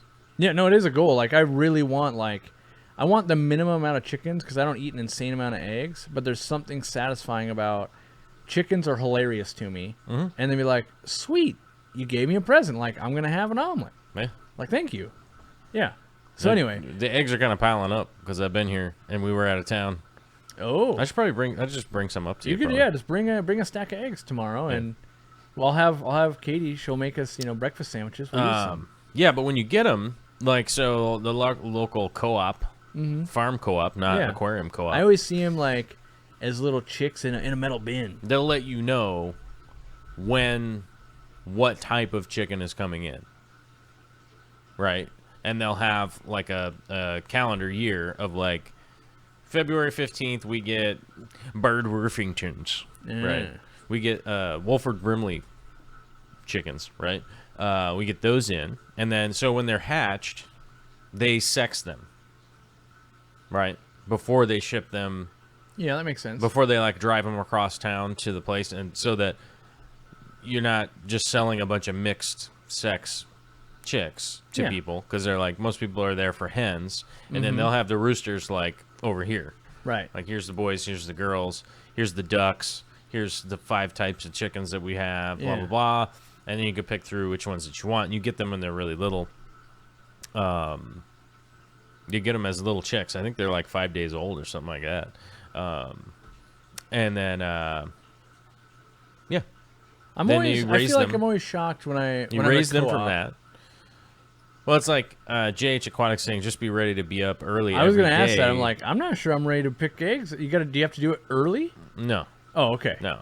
Roosters are the ones that go, and they wake you up early because that's a male breeding behavior. Yeah. It's like a fish coloring up, making its little nest area, being like, hey, ladies, check out my style. That's what roosters are doing. Yeah. And that's why they're making all that noise. And but the females, the hens, they don't make a whole lot of noise unless something's going on. You know? Yeah, shenanigans. And occasionally they make a little bit of a ruckus if they're like, I'm uncomfortable and I'm just but it's not a whole lot. So they don't wake you up early every day. You can just get the eggs whenever. You have to clean. You have to clean your coop according to, how many chickens you have and all that kind of stuff. So it's not... But can you do what I do in aquariums and be like, so I have 6 chickens, and then you're like, but you built a football-sized chicken coop, and then can I just clean it like, oh yeah, I clean it once a month instead of every 4 days? Yeah. All right, cool. So I can hack my way through. The bigger the coop, fairly lazy. Yeah. Yeah. You have a big coop. It's just less occupied. You know? Yeah, I mean, it's more work the one time you clean it every month or whatever it's going to be, but It's not a lot of work.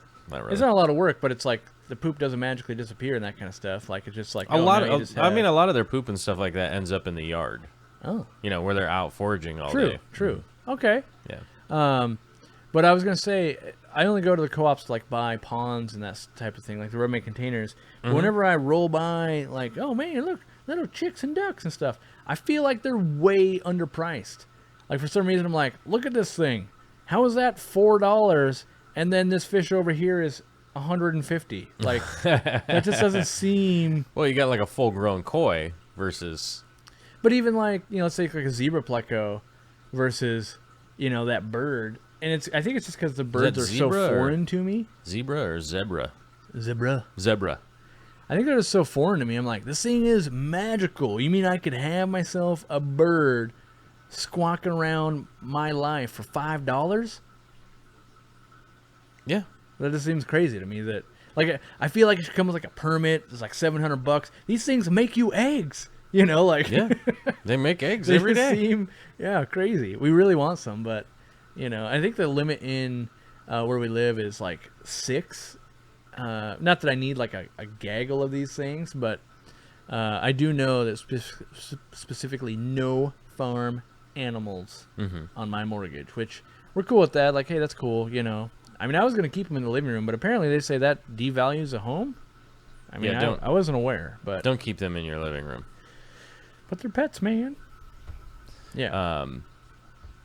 Yeah, I mean, you could keep chickens in your living room. There really wouldn't be any benefit to it. Not keeping them in my living room. I know there are some people that keep, like, bunnies and ducks and stuff like that in their living room, and I'm like, I don't understand what you're doing. They're like dogs. Like, if you spend I mean, dogs are like dogs. It's like when people try to sell me on their cat. They're like... Cats are rad. Look, my cat's... It's like a dog. My cat's like a dog. You know, it's like... A dog is like a dog. You know. Right. So what they're saying is... A bunny is like a bunny. It happens to be in your living room. Yeah. Instead of... I think the person's... what do you want to say? Confused. It's not that a cat is like a dog. It's that their love for their cat is like your love for your dog. That's what they're trying to express. No, they're trying to tell me that their cat is like a dog. No, because dogs don't, like, get on your counter and just knock stuff off and then look at you to see if you noticed. Dogs don't do that kind of stuff. I know. Right. I'm convinced most people are just trying to convey that they, like, take their cat love on a cats walk. as much as you. Put a dog collar and a leash on their cat and take it for a walk. But that's because they love their cat as much as you love your dog, and they get enjoyment out of, like, look at me, I'm strutting my cat. Which, don't get me wrong, I would love to have a cat that would, like, saddle up next to Sassy and just be like, check this out. Walking my pets. I mean, I'll take a chicken. I want the more bizarre it looks when I roll down the street with my pet family crew. Right. The better. All right. In fact, I'd like a chicken to ride one of my dogs. Although, well, I think what you'd want to do then, you'd want to get like a goat or a sheep. Maybe. I feel like those are a lot of work. Like, I mean, not like a lot of work, but like, that's a big animal. You get the little one. Like what are those pygmy fainting goats? You get one of them little goats. Yeah, okay, I could have one of those. Yeah, you could rock that. They're pretty I smart. have a feeling, though, if I had a goat, it would only troll me and be like, how are you always, like, on the top of a lamppost or, like, in precarious positions always?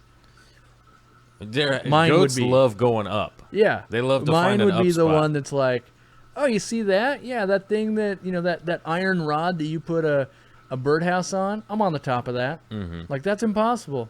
Not for me, it ain't. That's right. Like, I balanced. Yeah, I just always assume the pets I get will be as maniacal and evil as I am. Like, why are you doing that? I don't know. I just like to poke my owner, you know? Uh-oh. BC Fishroom just asked, do we have possum in Washington State? Yeah. We do. Everywhere. I think they're wicked cool. I think they're cool. Yeah.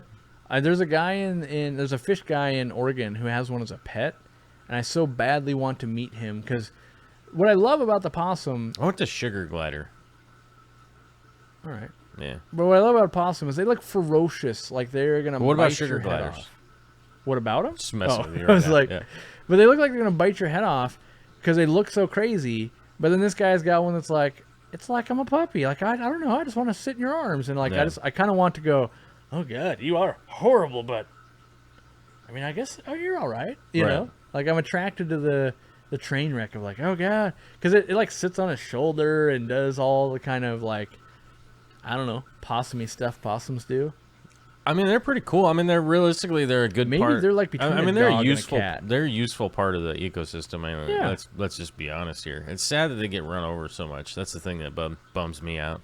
Oh, I always feel terrible. Like I think I've hit them twice in my life. It haunts me for days. Like I'm just like, oh God, like I killed that thing. Oh man, That's not good. no, I feel horrible. That's sad. I really don't like killing things. Like if you guys haven't figured that out yet, I really don't like killing things. That's why I'm the guy that I could probably never live off the land. I mean, if like I was gonna die, I could. Right. But like right now, if I have the choice of like living where I do and going to the store, or moving off the grid, and I realize that's super hypocritical of like you wouldn't kill your own food. Like no, I'm not saying I couldn't do it, but I would really choose not to do it. If What's at one all of the great possible. things about chicken? They create food, and it's a no. And they don't have to die to do It's it. a no lose. Like Yeah. no one loses. Everyone wins. The Yeah. chickens win. You win. Everyone wins. I'm just that guy that if me and You you, get win were out in the eggs. middle of nowhere, I'd be like, no, I'll They're not collect fertilized. firewood for 7 hours. You just got to kill that chicken, or you got to kill that thing to eat it. Like I'd make that work trade. I'd be like, I don't know, it just really bums me out. So someone was asking why all the fish are hanging out in that corner, because they don't get to hang out in that corner most of the day. Like what you'll see happen, I think it kicks on right at noon or something like that. That kicks on, and then they can't be over there anymore, and they got to surf the whole thing. And so they're like, yeah, let's sit over here while the getting's good. Yeah. They're like, yeah, I haven't sat in this chair all day. Yeah, they're and hanging then out it in kicks the- on, and they're like, oh, guess I got to go to this couch now. Yep. So I think it's just They get the boot. That gyro pump comes on, and yeah. And then They all of a get sudden, like, booted out. all right, time to get to swim class, you know. So that's what they're doing. And I don't know. I know the loaches and stuff, they like to clean it. They like to go, oh, any little morsels in here. But oh, yeah, that's what true. they're It probably has a bunch of goodies on it. Yeah, You so they know, like for to, eating. and the tiger barbs are doing that too. Like, what you got to eat in here? But yeah, it's a good time. Mm-hmm. I can't wait. I feel like I can't wait till I can have some chickens, but I'm afraid that it's like an African cichlid tank. Like 4 months later, I'm like, oh God, I got chickens. No, it's not. I mean, Does one chicken produce 1 egg a day? it depends on the type of chicken. Because I probably There's a only type. average. Some chickens. Okay. Like we probably only average the use of like probably 2 eggs a day, maybe even 1 egg a day. We don't eat that many eggs.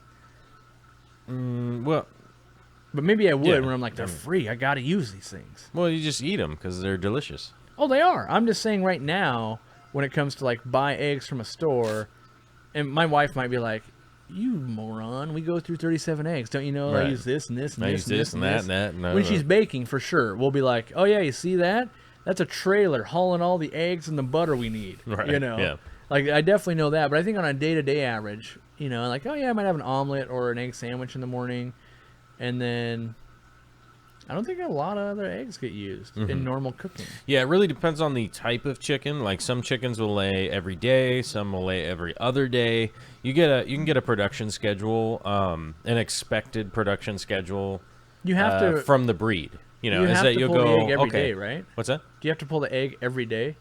Not every day. It just depends Oh, on so the in every coop other size. day laying one, you could be like, oh, I go pull eggs every other day. Yeah.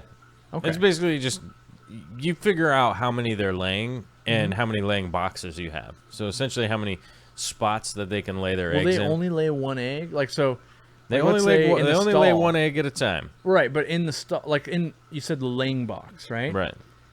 Will they only lay 1 egg in that laying box, or will they be like, oh, it's been 4 days, let me go drop another egg off in that box? Or do they like only go to a new box? Oh, they'll oftentimes they'll just use the same one. Oh, okay. because it's like got their smell on it or something. Yeah, you that, know. I was like, because I still feel like in nature they wouldn't build a nest like every 10 minutes. Yeah, no, it's like a nesting box. You know, I mean that's a, All right. you know, laying box, nesting box, whatever. But more often than not, so which species of chicken that there's an expected production that they'll go like 200 eggs a year, and then you just do the math. There's 365 divided by 200. There's no exact science like this chicken lays 1 egg every day. Yeah. But it's like you get in the rhythm of like how much they're eating, how much they're feeding, how quickly they're laying. One of the biggest things that most people don't realize is that they will slow down laying eggs when it starts to get dark out. So when it's wintertime, they'll slow down their laying right now, and you have to supplement their light if you want them to keep laying. Yeah. Which basically just means we have a light in their coop, so that they're like, oh yeah, it's still cool. Like, it's still cool to lay eggs. Don't worry about it. We're all good.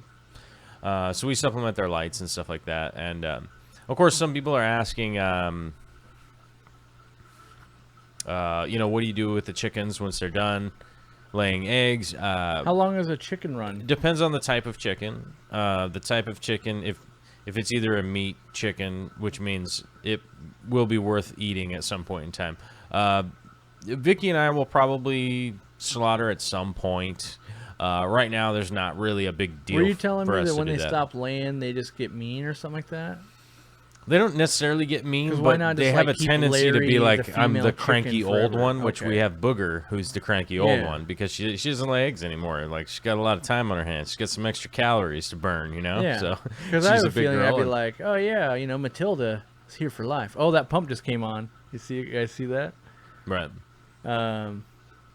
It ramps up, so it's not fully up yet. But anyway, have you ever seen this or thought about doing this?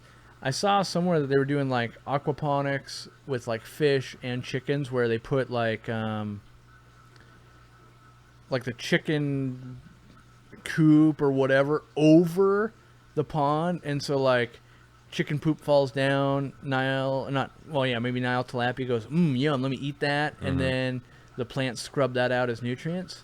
Yeah, I have seen some of that, and at some point in time, we'll be kind of gonna experiment with that because I need to. Because that's what I need to that's get why a I full- want to do chickens. Yeah, Like, I want it's this a- crazy ecosystem I get to play Right. with, where I get eggs, and I'd keep like koi or something. But like, what if you could like, sweet, I made eggs and I made salad and tomatoes, all from chicken poop.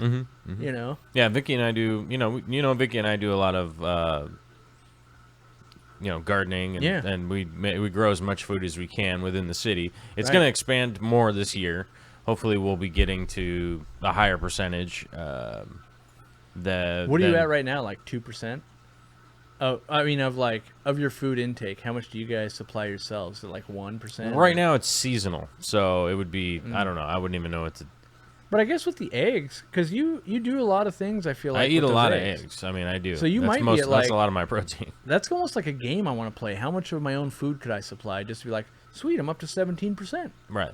That might be a fun thing I could get on board with. Yeah, that's one of those things. That's one of those things. That we're basically working on. Yeah. And to try to give an example of people like what you could do within a city space. I think and you should do a video, or at least if I ran in and did it all the first day we moved in, essentially, I don't think it would convey to people that like, oh, that's something I could do because this guy's Right. he just kind of like worked at Yeah. it and he worked at it and he worked it's at it. definitely a and then learning curve for a guy like he got me. to a point where what's that? I said it would definitely be a learning curve for a guy like me, but like if you've done it before, you're like, oh yeah, I'm just gonna set up all this stuff like I've been running it for years. Right. But I think it'd be super interesting, at least to me, if you did a video or whatever about it, and then like you tracked like everything you ate in 2 weeks, right? Mm-hmm. But then like you just put a little asterisk next to any meal that like had stuff from your garden, and then you could be like, okay, X amount was stuff I produced. And then if you did that audit like once a year, you might be like, oh sweet, we're up to this percent. I think it'd be super cool.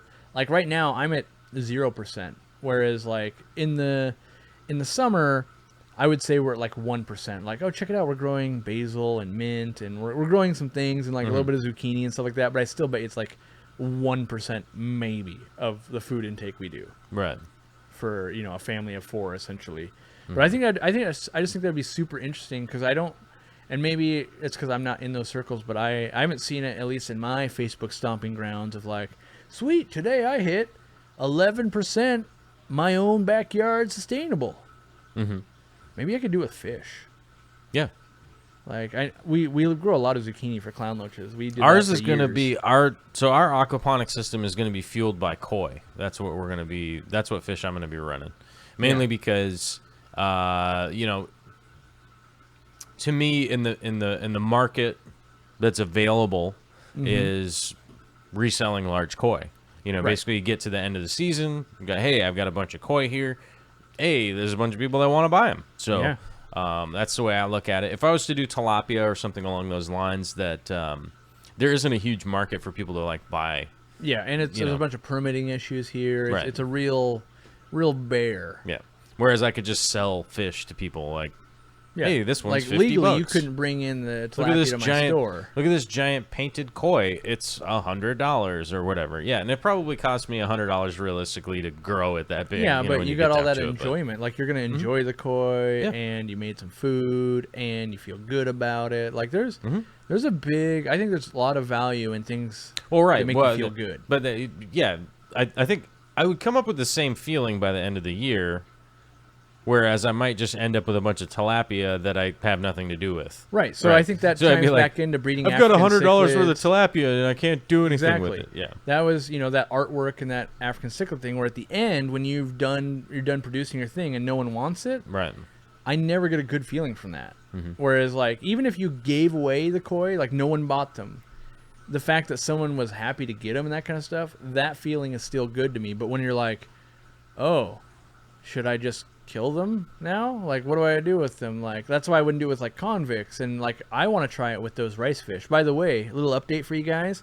I got a family friend gave me a new thermometer gun. You know, those laser pointer guns.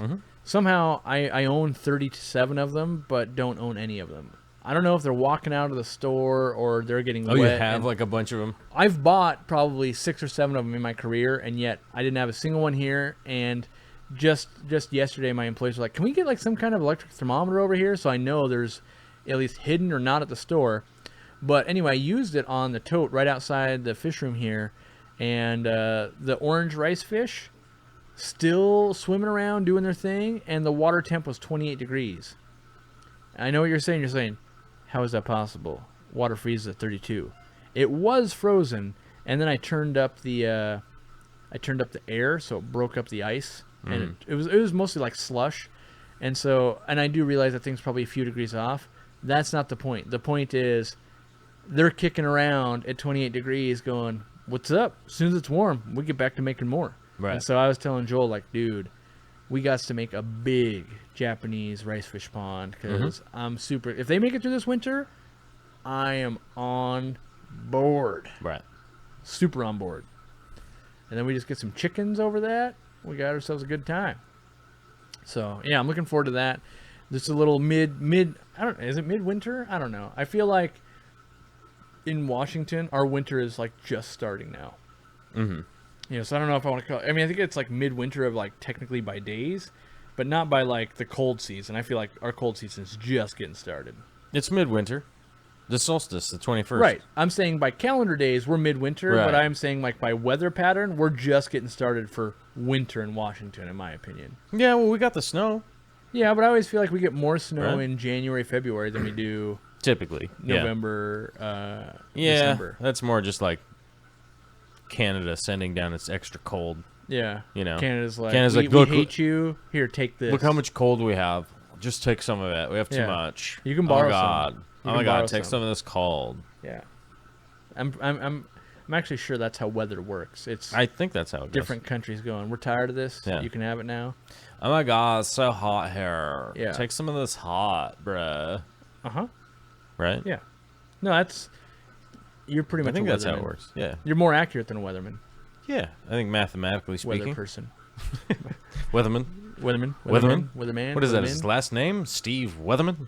Should be. Yes. Live at 5. Yeah. All right. Well, we are in the last couple of minutes.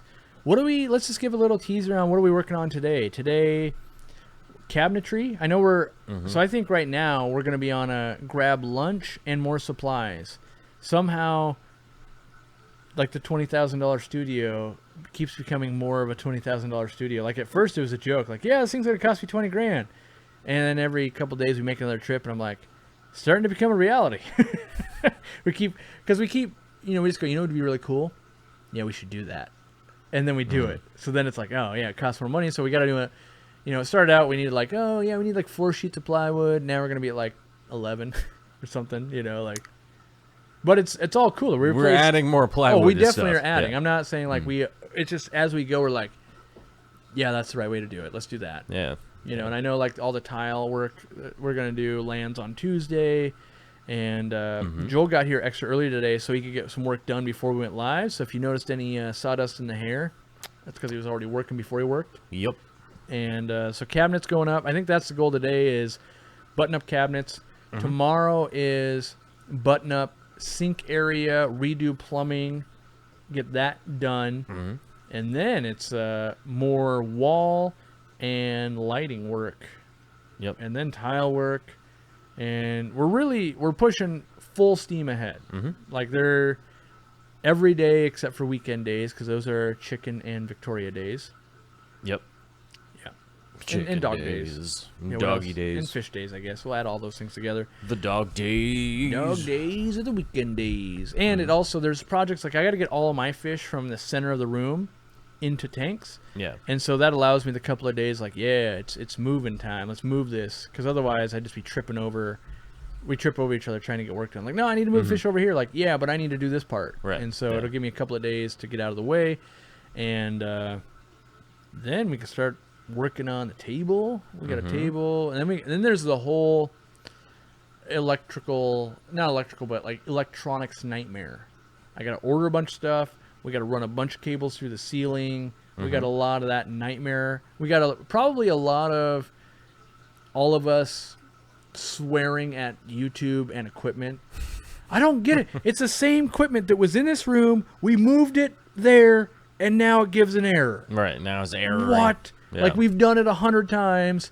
So there's going to be a lot of that going on. But the goal is, once we release the Kraken, it's just go time. The goal is, it's not okay, guys, we're here. Yeah, we got half it built. It'll be that you guys never hear about, we're building again or anything like that. It's just go time. We just solely focus on how do we make the show better? How do we get more guests? How do we do more things? And I know someone at the very earlier, which they're probably still not here, but was asking, do you guys have a schedule? Our current schedule is Tuesdays and Thursdays at 10 a.m. Pacific Standard Time. Yeah. Which we're hoping kind of hits as many people as we can. If you're in the UK, you could still chime in. If you're on the East Coast, it's still kind of lunchtime. Here, it's a little early, but we're hoping that works. If all of a sudden we find out everyone is watching us on the East Coast and we should do it at noon your time, relax an hour, maybe we'll do it. But for now, Tuesdays and Thursdays. This Tuesday was an exception because Christmas was the day before. People are traveling, blah, blah, blah, blah, blah, blah. But that is our goal, is to do it 2 and 4 p.m. every week for now, and we'll see how it goes, and we'll move on from there. And then we're also still doing streams on Joel's channel. So 4 hours from now, we will be live. We'll be live on the Corbus channel for a 1 hour shenaniganery. Yeah. What's today? Thursday? Yes. I think. Sounds Thursday. logical. Yeah. Right. Yeah. It is Thursday, I think. What are we talking? Are we talking about more? Does that mean today's more fish room stuff? I know at one point this week we're supposed to talk about more stuff about fish rooms, right? Oh, that's right. Yeah, we have to. Is that Thursday or is that Friday? Equipment is Thursdays. All right, so maybe typically. That's today. Maybe. So we'll I'm not saying it is. I'm just. Maybe we'll talk. Maybe we'll talk more about air exchangers and dehumidifiers and stuff. I was thinking about putting in an air exchanger, but I hadn't talked to you and asked you what you thought about that yet. Yeah, we'll see. Because I believe you have the technical know-how to install it. Don't spoil it. I'm not. We're going to talk about it later. Yeah. All right. Well, thanks for hanging out. Thanks for supporting us. Please make your way over to the Patreon if you haven't already. Leave a comment. Leave a like. Do all those things. Share it out to your friends. Support us by buying from the store or buying artwork through Joel at darkstarartsaquatics.com. Darkstararts.com, right? Yes. Yeah, no aquatics on there. Darkstar Arts. Darkstararts.com. Yes. Yeah. And there's a Amazon link, so when you're spending all those Amazon gift cards, click on that first, then click on what you're gonna buy, and he'll get like a nickel, and you put a bunch of nickels together, and that buys you something. And you get $1. Yeah, he bought something recently, but I can't remember what it was. So New microphone. oh yeah, the new microphone, sweet. Yep. So Mic for the top of the camera. So my other one went kaput. oh yeah. Your actual. I was thinking video or your webcam, and I was like, we don't use those. I was like, no, there's a camera. Yeah, the camera. I got it. Yeah, so it actually bought him a mic, which is super cool. So Saved up the quarters, and it worked out. yeah. So that's a good time. All right, well, thank you guys. We will see you on Tuesday for another 2-hour show. We'll get this uploaded when we can. Rewatch it, share it, force your grandma to like it. Yeah. And it'll be Tell your grandma. Tell your grandma and make her like it. Yeah. I don't like them boys. You're gonna like them, Grandma. You're gonna like it. You're in my world now. Yeah. Welcome to Thunderdome. That's right. All right. We'll see you later when we release the Kraken and the Shenanigans. Bye-bye. Later.